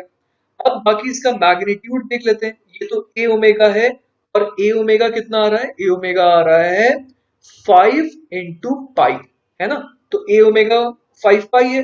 अब अगर ये वाला एंगल निकाल ले तो हम लोग ये वाला कंपोनेंट निकाल सकते हैं, राइट। तो देखते हैं कितना आ जाएगा वो। ये एंगल पाई बाय 3 है, तो ये वाला भी वर्टिकली ऑपोजिट है, तो पाई बाय 3 हो जाएगा। तो इसका मतलब ये एंगल हो गया पाई बाय 6। अगर ये पाई बाय 6 हो गया तो ये एंगल पाई बाय 6, तो इसका मतलब हम लोग जो एंगल ढूंढ रहे थे वो पाई बाय 3 हो गया, है ना। तो मैग्नीट्यूड कितना आ गया कंपोनेंट का, A omega cos pi by 3, A omega cos pi by 3, मतलब कितना हो गया, ए ओमेगा बाय 2, मतलब 5 पाई बाय 2 मीटर्स पर सेकेंड। और डायरेक्शन हम लोग क्या बोल देंगे, अलोंग नेगेटिव एक्स एक्सिस, है ना। मैंने ऊपर की डायरेक्शन को प्लस एक्स एक्सिस कहा है, तो downward direction negative x axis हो जाएगी। क्लियर हुई ये बात। तो इस तरीके से बच्चों हम लोग क्या कर सकते हैं, किसी भी एसएचएम के सवाल को कर सकते हैं। और इस तरीके से करने में ना हमें फील ज्यादा आती है, हमें दिखता है कि एक्चुअल में हो क्या रहा है। ऑलराइट, चलिए तो आपके कॉन्सेप्ट्स को ना और मजबूत बनाने के लिए मैं एक और सवाल लाया हूं। सवाल है, a particle executing SHM has angular frequency बोले तो ओमेगा, वो कितना आ रहा है 6.28 second inverse and amplitude 10 centimetre. Find time period, maximum speed, maximum acceleration, the speed when the displacement is 6 centimeter from the mean position, और आखिरी part है the speed at t बराबर 1/6 second, assuming that motion starts from rest at t बराबर 0। तो देखिए बच्चों, इस सवाल को भी मैं कैसे यूनिफॉर्म सर्कुलर मोशन से निपटाता हूं, आइए देखिए।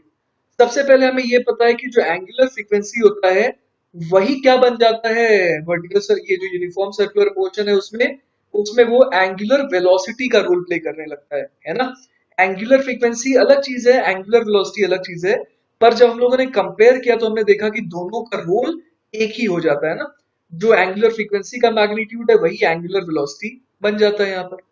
तो यहां पर हम लोग देख पा रहे हैं कि ओमेगा कितना आ जा रहा है 6.28 पर सेकेंड। इसका मतलब सिंपली क्या बोल सकते हैं, ओमेगा हम लोग बोल सकते हैं 2 पाई रेडियन पर सेकेंड। ये ऐसा लग रहा है कि एक्चुअल पार्टिकल की जिसका प्रोजेक्शन वाई के लॉन्ग हम लोग देखेंगे, है ना, तो वो एसएचएम करता दिखेगा। तो चलिए ओमेगा बराबर मैं बोल देता हूँ 2 पाई रेडियन पर सेकेंड। और एम्पलीट्यूड दिया है 10 सेंटीमीटर, मतलब मुझे इसका रेडियस कितना लेना है 10 सेंटीमीटर। तो ए बराबर मुझे लेना है 10 सेंटीमीटर। तो कुछ चीजें तो अभी ऑलरेडी समझ में आ गई, जैसे कि टाइम पीरियड हो जाएगा 2 पाई अपॉन ओमेगा। तो ये कितना हो जाएगा 2 पाई अपॉन 2 पाई मतलब 1 सेकेंड। टाइम पीरियड देखिए आ गया।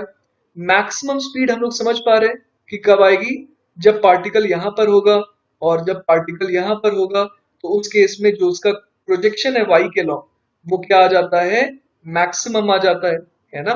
तो हमारे को ये समझ में आ रहा है कि जो मैक्सिमम वेलोसिटी होगी या मैक्सिमम स्पीड होगी वो कितनी होगी, वी मैक्स बराबर ए ओमेगा, और ए कितना है 10 सेंटीमीटर। तो यहां पर मैं आंसर क्या लिख दूंगा 10/100 मल्टीप्लाइड बाय ओमेगा। ओमेगा कितना है 2 पाई, है ना।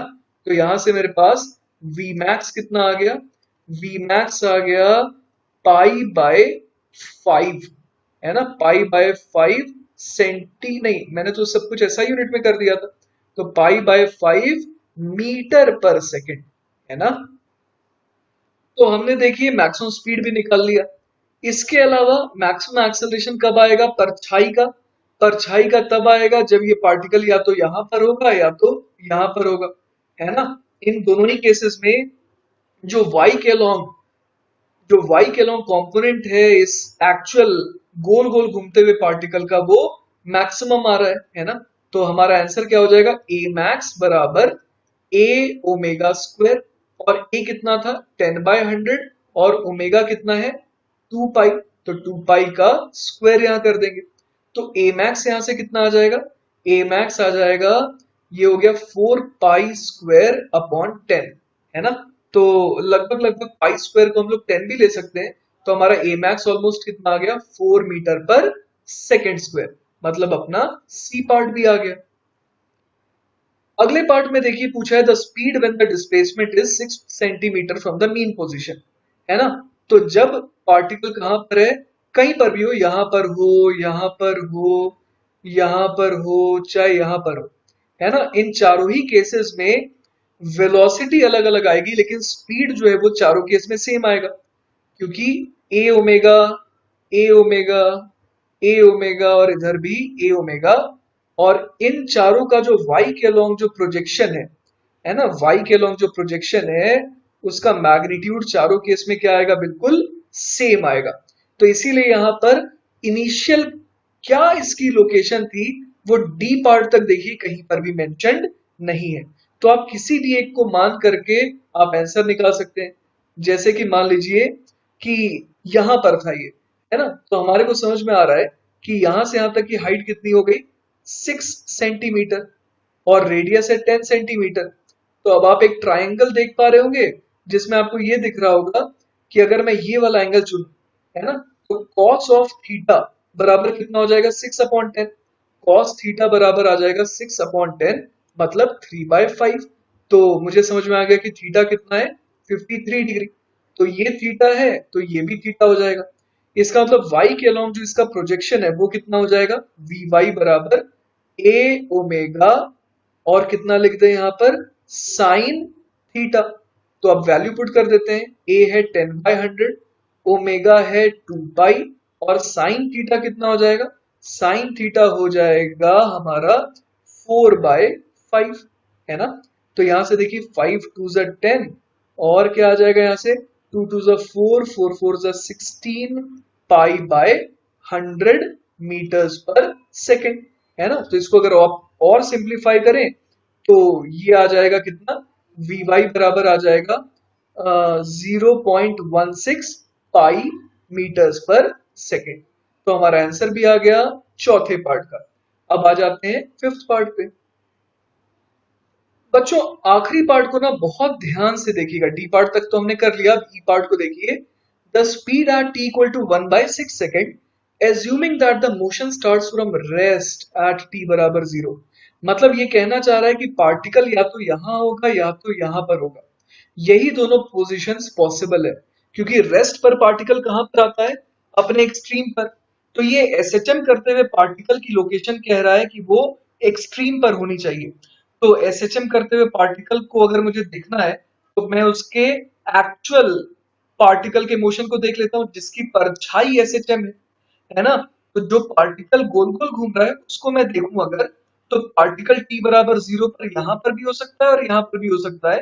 क्योंकि सवाल में और कोई डेटा नहीं दिया, इसका मतलब जो आंसर यहाँ से आएगा वही आंसर यहाँ से भी आएगा, है ना। तो अगर यहाँ पर था टी बराबर 0 पर, ये मान लीजिए यहाँ पर था, मतलब इनिशियल डेटा डेल्टा जो है वो कितना दिया हुआ है, पाई/2, है ना। चूंकि कोई भी केस सही होगा तो इसीलिए मैं इसे लेकर के आगे बढ़ रहा हूँ, है ना। मैं भूल जा रहा हूँ नीचे वाला केस, कोई मतलब नहीं उसका। तो t बराबर 1/6 सेकेंड के बाद ये कहां पर होगा। आप ऐसे सोचिए कि एंगुलर डिस्प्लेसमेंट है ना, डेल्टा थीटा बराबर कितना हो जाएगा, ओमेगा इंटू टी। क्योंकि कांस्टेंट एंगुलर स्पीड से गोल गोल घूम रहा है, तो ओमेगा कितना है 2 पाई, और टाइम कितना बोला है 1/6, मतलब ये कितना एंगल फर्दर घूमेगा, पाई/3 रेडियन, है ना। तो यहां से मैं फर्दर कितने एंगल पर जाऊंगा, मैं फर्दर जाऊंगा पाई/3 रेडियन पर। तो पार्टिकल यहां पर आ चुका है और उसकी वेलोसिटी एक्चुअल में ऐसी है ना, जो गोल गोल घूम रहा है उसकी स्पीड इस डायरेक्शन में। तो मुझे तो एसएचएम करते हुए पार्टिकल की बात करनी है, तो उसके लिए मैं इसका y के लॉन्ग कंपोनेंट लूंगा, है ना। तो मुझे दिख रहा है कि पार्टिकल का जो कंपोनेंट आएगा इस डायरेक्शन में वो कितना हो जाएगा। अगर ये एंगल पाई/3 है तो ये एंगल पाई/3 हो जाएगा, और ये जो एंगल हम लोग ढूंढ रहे हैं वो पाई/6 रेडियन हो जाएगा। तो मैं क्या बोल दूंगा कि इसकी स्पीड कितनी आ गई इस मोमेंट पर, a ओमेगा कॉस ऑफ पाई/6। अब चलिए वैल्यू भर के आंसर निकालते हैं। एम्पलीट्यूड तो 10/100 है, ओमेगा कितना था, ओमेगा था 2 पाई, और कॉस पाई/6 होता है √3/2। तो 2 से 2 कट गया, 0 से 1 0 चला गया, तो हमारा आंसर क्या आ गया, √3 पाई/10। और इसका मैग्नी इसकी यूनिट हो जाएगी मीटर्स पर सेकेंड, क्योंकि हमने सब कुछ को ऐसा यूनिट में रखा है ना। चलिए बच्चों, तो अगला सवाल देखते हैं। A particle execute simple harmonic motion of time period t। Find the time taken by the particle to go directly from its mean position to half the amplitude। चलिए तो इसे अपने तरीके से निपटाते हैं। तो हम लोग देखते हैं कि ये जो y एक्सिस मैंने बनाई है ना, इसके अलोंग पार्टिकल ऐसे जंप कर रहा है, जो कि किसकी परछाई है, इस गोल गोल गोल गोल घूमते हुए पार्टिकल की, है ना। तो मीन पोजीशन से कहा ये जाना चाहता है, हाफ द एम्पलीट्यूड पर, है ना, मतलब कि यहां पर जाना चाहता है। तो अगर मैं कोई सा भी केस ले लूं, मान लीजिए कि जो गोल गोल घूमता हुआ पार्टिकल है वो यहाँ था, यहां से वो कहां पर पहुंचेगा, वो यहां पर जब पहुंचेगा तब उसकी परछाई यहां से यहां पहुंचेगी, है ना। x बराबर 0 से x बराबर a/2 पर परछाई कब पहुंचेगी, उतने ही देर में जितने देर में एक्चुअल गोल गोल घूमता पार्टिकल इस लोकेशन से इस लोकेशन तक आएगा। तो क्यों ना मैं एक काम करूं, मैं इंस्टेड ऑफ इस एसएचएम करते हुए पार्टिकल के बारे में सोचूं, मैं सोचता हूं इस सर्कुलर मोशन करते हुए पार्टिकल के बारे में, कि उसको इस 1 नंबर की पोजीशन से 2 नंबर की पोजीशन में जाने में कितना टाइम लगा होगा, है ना। ये मेरे लिए ज्यादा आसान हो जाएगा। तो आप देखिए कि अपने को सवाल में टाइम पीरियड दिया हुआ है टी, है ना। टाइम पीरियड टी दिया हुआ है, मतलब अपने को ओमेगा कितना दिया हुआ है, ओमेगा हो जाएगा 2 पाई/टी। तो ओमेगा तो आ गया। अब इस ओमेगा के साथ ये कितना एंगल यहां से यहां गया है, आप देखिए कि ये जो रेडियस है वो मान लीजिए ए है ना। और ये जो परपेंडिकुलर की लेंथ है वो कितनी हो जाएगी, a/2। तो अगर मैं इसे थीटा ले रहा हूं तो साइन थीटा कितना आ जाएगा, साइन थीटा आ जाएगा a/2 अपॉन a, मतलब हाफ। तो यहां से थीटा आ जाएगा π/6। तो इसका मतलब ये हो गया कि पार्टिकल वन, सॉरी जो पार्टिकल है वो 1 से 2 लोकेशन गया, सच दैट कि उसका एंगुलर डिस्प्लेसमेंट कितने का हुआ, π/6 रेडियन का। तो एंगुलर डिस्प्लेसमेंट अपने को समझ में आ रहा है, अगर π/6 का हो रहा है तो उसको मैं डिवाइड कर दूं किससे, एंगुलर स्पीड से, जो कि कितनी है 2 पाई अपॉन टाइम पीरियड। तो मेरे को क्या मिल जाएगा, तो मेरे को मिल जाएगा टाइम, है ना, जो टाइम हमसे पूछा गया था। तो यहां से टाइम कितना आ जा रहा है ये देखते हैं, पाई से पाई कट गया और यहां से क्या आ गया, टी अपॉन 12 सेकेंड्स, है ना। तो हमारा आंसर क्या आ गया, t/12। बहुत आसानी से हमारा जवाब आया है ना। देखिए एक बहुत ही आसान सा सवाल हमारे पास आया है, जिसमें हमसे पूछा गया है कि the average acceleration in one time period in a simple harmonic motion is dash.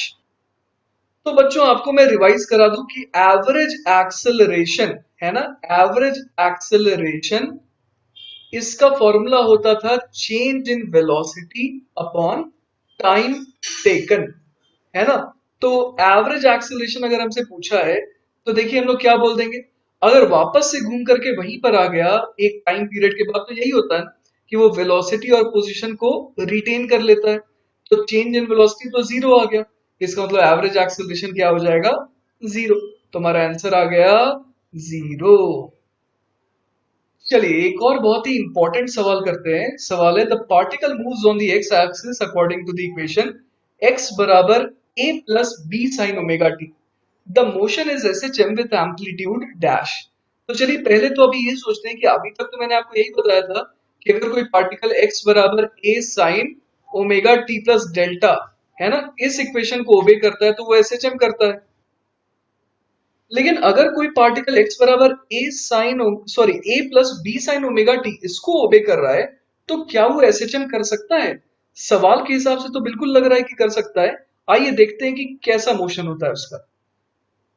देखिए बिल्कुल बेसिक से सोचते हैं, t बराबर जीरो पर उसकी लोकेशन क्या हो जाएगी, t बराबर जीरो पर उसकी लोकेशन हो जाएगी x बराबर a, है ना।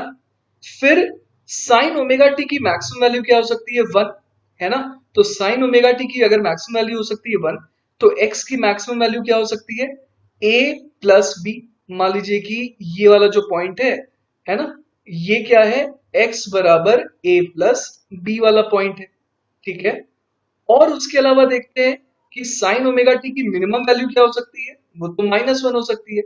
तो इसका मतलब x की मिनिमम वैल्यू क्या हो सकती है, x बराबर a प्लस बी इंटू -1, मतलब x बराबर a माइनस बी। तो चलिए उसे मैं कहीं यहां पर दिखा देता हूं, है ना, ये लोकेशन है x बराबर a माइनस बी वाली। तो मेरे को बेसिकली समझ में क्या आ रहा है, मुझे एक्चुअली ये समझ में आ रहा है कि पार्टिकल अभी भी एसएचएम कर रहा है, लेकिन उसका जो सेंटर ऑफ ऑसिलेशन है वो अब ओरिजिन नहीं रहा, वो x बराबर a हो गया। x बराबर a पर, है ना, उसका सेंटर ऑफ ऑसिलेशन आ चुका है।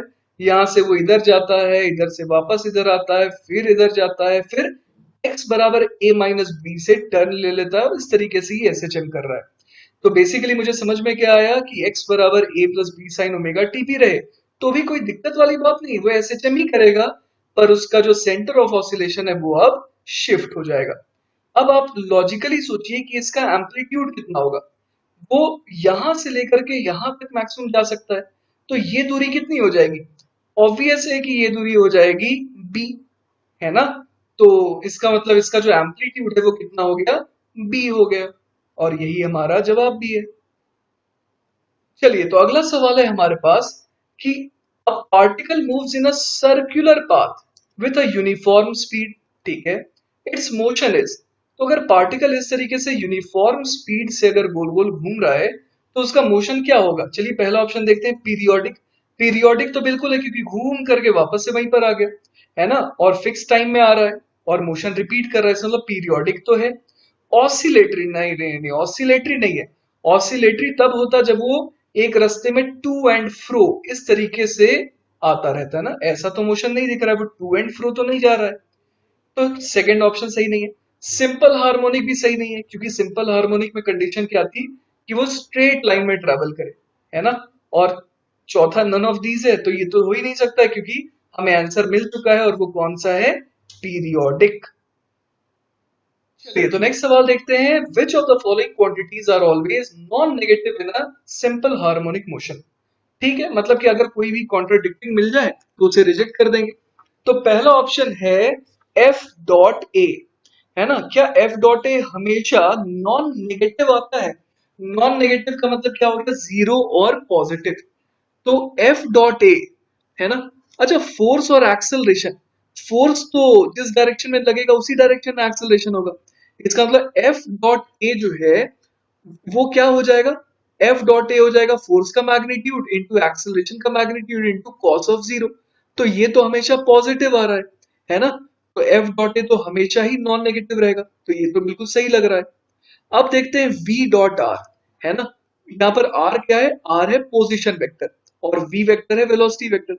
तो मान लीजिए पार्टिकल यहाँ पर है, तो इसका जो पोजीशन वेक्टर है, अगर मैं इसे ओरिजिन कह रहा हूं तो पोजीशन वेक्टर ऐसा रहा। अब यहाँ पर जो वेलोसिटी है वो इधर भी हो सकती है और इधर भी हो सकती है। तो अगर ये जो वेलोसिटी वेक्टर है वो इधर हुई, है ना, ये वाली जो मैंने अभी लेफ्ट की तरफ दिखाया है, अगर वो लेफ्ट की तरफ वेलोसिटी हुई और पोजीशन वेक्टर तो राइट की तरफ दिख रहा है, तो उस केस में क्या हो जाएगा, v डॉट आर नेगेटिव आ जाएगा। इसका मतलब सेकंड ऑप्शन तो सही नहीं है ना। तो सेकंड ऑप्शन गलत हो गया। इसी तरीके से थर्ड ऑप्शन देखते हैं, ए वेक्टर डॉट आर वेक्टर। अगर मान लीजिए पार्टिकल यहां पर है तो आर वेक्टर ये हो गया, लेकिन हमें ये जरूर पता है कि एक्सेलरेशन हमेशा ऑपोजिट होगा, तभी तो एसएचएम हो रहा है। तो इसका मतलब ये हो गया कि acceleration vector dot position vector ये तो हमेशा ही नेगेटिव आएगा या फिर इस खास पोजीशन पर जीरो आएगा, है ना। तो इसका मतलब ये हो गया कि ये नेगेटिव भी होगा और जीरो भी होगा, मतलब थर्ड भी हमारा आंसर नहीं है, क्योंकि वो हमेशा नॉन नेगेटिव तो नहीं है। और चौथा ऑप्शन क्या है, चौथा ऑप्शन है F vector dot are vector. तो इसका आंसर वही होगा जो ए डॉट आर का है, क्योंकि फोर्स और एक्सेलरेशन दोनों की डायरेक्शन तो हमेशा सेम रहती है। तो इसीलिए हमारा जवाब क्या हो गया, सिर्फ और सिर्फ पहला। चलिए बच्चों नेक्स्ट सवाल देखते हैं, a particle moves on the x axis according to the equation x is equal to x naught sine square omega t. The motion is simple harmonic with, हमें एम्पलीट्यूड निकालना है और हमें टाइम पीरियड निकालना है। तो सबसे पहले देखिए x बराबर x naught sine square omega T को पहले तो हमें कन्वर्ट करना होगा यूजुअल फॉर्म में। तो x बराबर क्या लिख सकते हैं, एक्स नॉट मल्टीप्लाइड बाय, अब हमें आइडेंटिटी यूज करनी होगी। कौन सी identity, one minus cos two theta बराबर होता है टू साइन स्क्वायर थीटा। तो यहां से मुझे समझ में आ रहा है कि साइन स्क्वायर ओमेगा टी को मैं क्या लिख सकता हूं, मैं लिख सकता हूं one minus cos to omega T upon two, है ना, ऐसा लिख सकता हूं मैं। तो बेसिकली x बराबर कितना आ गया, x बराबर आ गया x not upon two minus x not upon two cos of, कितना लिख दें, टू ओमेगा टी, है ना, ये लिख देना चाहिए, बिल्कुल सही बात है। तो अब इस इक्वेशन को चलिए हम लोग एनालाइज करते हैं, है ना। ऐसा ही एक सवाल आज हम लोगों ने देखा भी था, ये काफी उसके सिमिलर लग रहा है ना। तो यहां पर पहले तो मैं एक्स एक्सिस ड्रॉ कर देता हूं, ये मैंने ड्रॉ कर दिया एक्स एक्सिस। अब देखते हैं आगे, यहां पर मैंने ओरिजिन शो कर दिया। अब ये देखिए कि cos 2 ओमेगा टी, है ना, cos 2 ओमेगा टी जो है उसको अगर हम लोग देखें तो इसकी वैल्यू कहां से कहां वेरी कर सकती है, -1 से +1, है ना, और बीच में जीरो भी आएगा। तो मैं एक बार अलग अलग वैल्यू पुट करके देखता हूं कि कैसा मोशन हो रहा है। जैसे कि जब cos 2 ओमेगा टी की वैल्यू हो जाएगी जीरो, तब x की वैल्यू क्या हो जाएगी, x की वैल्यू हो जाएगी उस समय x नॉट बाय टू, है ना। और फिर जब cos 2 ओमेगा टी की वैल्यू हो जाएगी 1, तब x की वैल्यू कितनी हो जाएगी, तब x की वैल्यू हो जाएगी जीरो। और साथ ही साथ जब cos 2 ओमेगा टी की वैल्यू हो जाएगी -1, तब x कितना हो जाएगा, तब x हो जाएगा x नॉट। इसका मतलब क्या हुआ कि x बराबर एक्स नॉट बाई टू उसकी मीन पोजीशन है, और साथ ही साथ हमें यह भी समझ में आ रहा है कि उसका एम्पलीट्यूड कितना हो जाएगा, एक्स नॉट बाई टू, क्योंकि यहां से वो यहां जा रहा है फिर यहां आ रहा है, फिर यहाँ जा रहा है, फिर ऐसे घूम करके आ रहा है ना। तो आइए देखते हैं हमारा आंसर क्या होना चाहिए। एम्पलीट्यूड तो होना चाहिए x0/2, जो इनमें से कोई भी नहीं है। टाइम पीरियड कितना हो जाएगा? टाइम पीरियड हो जाएगा 2 पाई अपॉन इसका जो ओमेगा है, और ओमेगा इसका एक्चुअली 2 ओमेगा है। तो टाइम पीरियड हो जाएगा 2 pi upon twice of omega, जो कि कितना हो गया?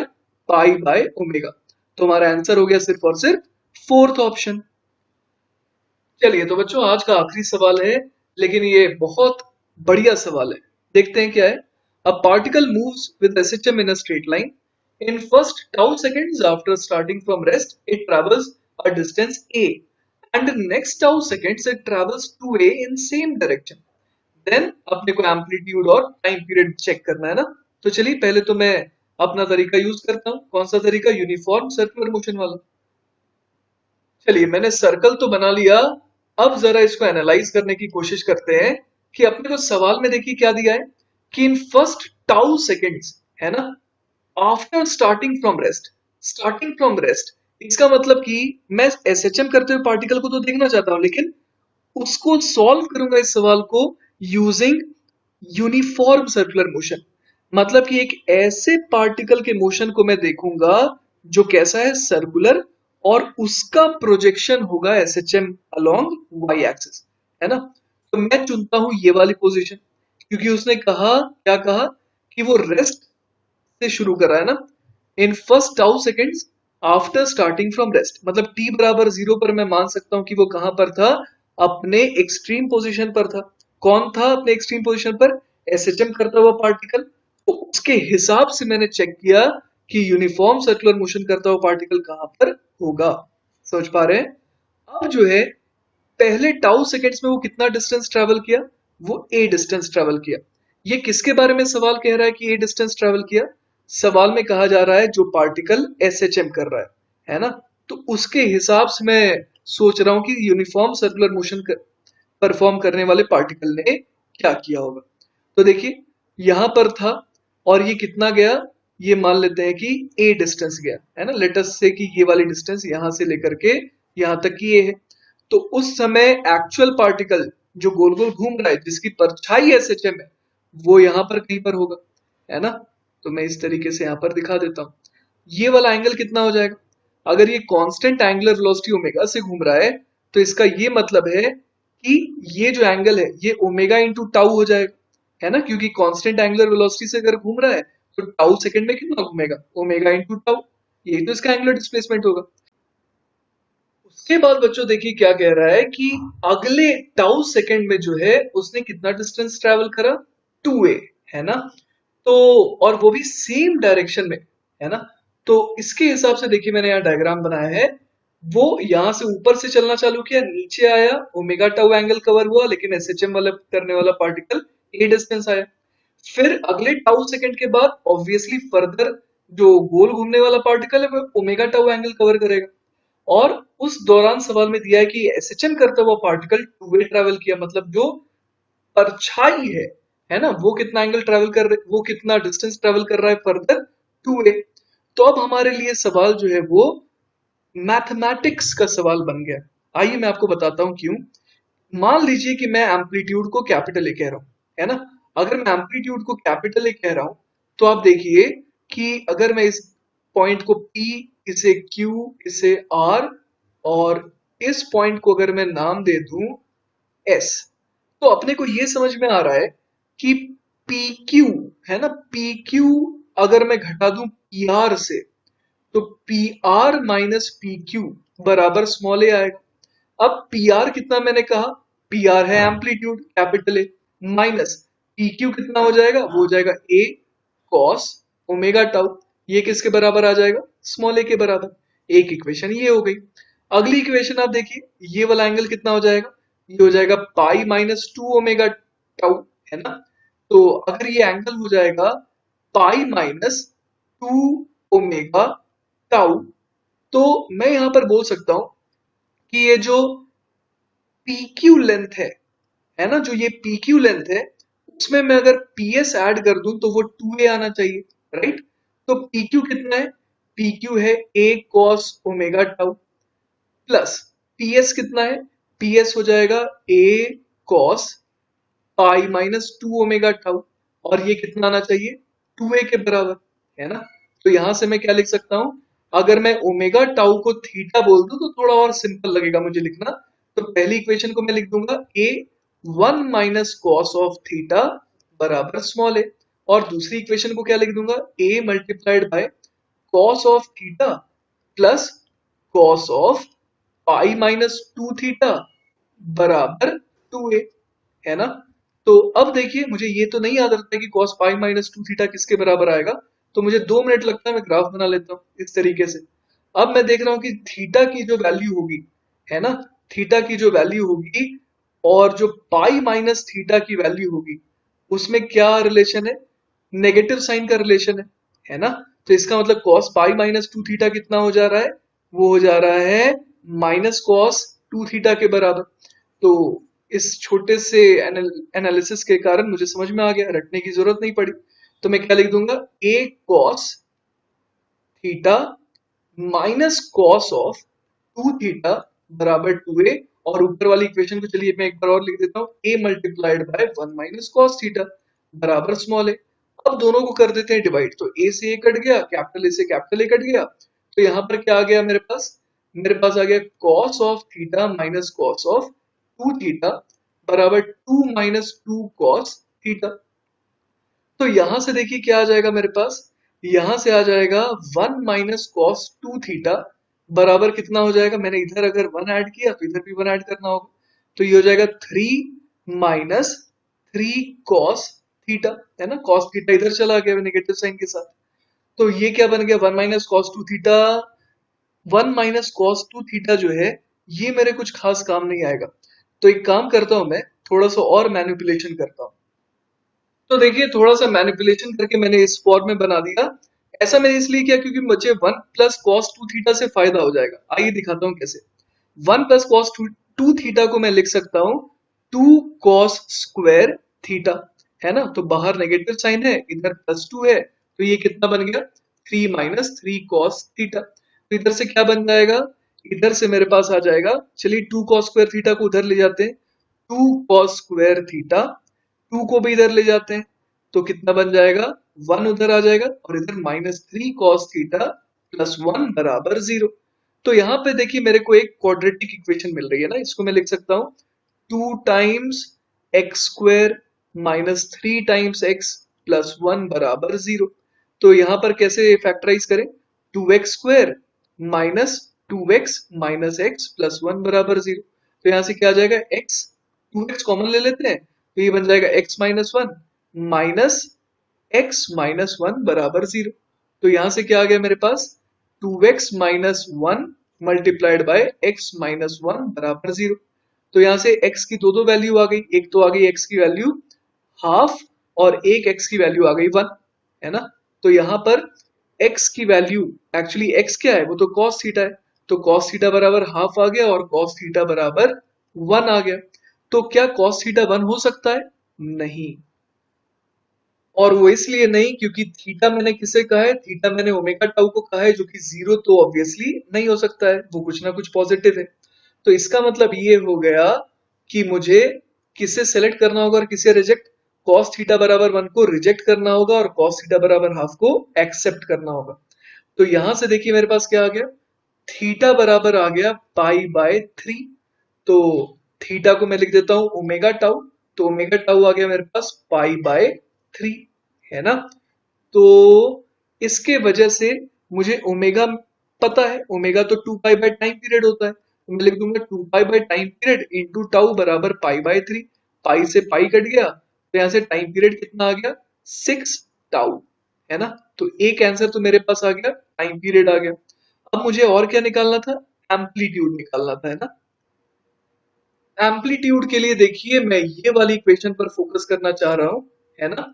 और यहां पर मैं देख पा रहा हूं कि cos थीटा की वैल्यू तो हाफ आई हमारी, तो यहां से a कितना आ जाएगा, a आ जाएगा a अपॉन 1 माइनस हाफ, मतलब कि a कितना आ गया, a आ गया ट्वाइस ऑफ स्मॉल a, है ना।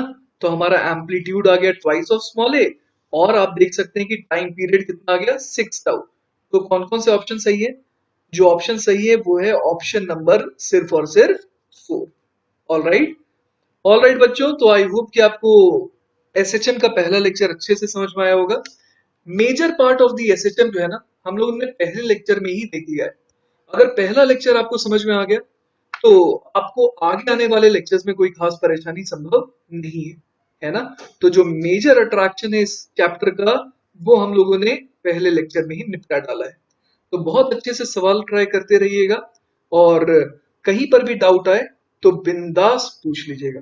ऑल द वेरी बेस्ट बच्चों, टेक केयर, बाय बाय।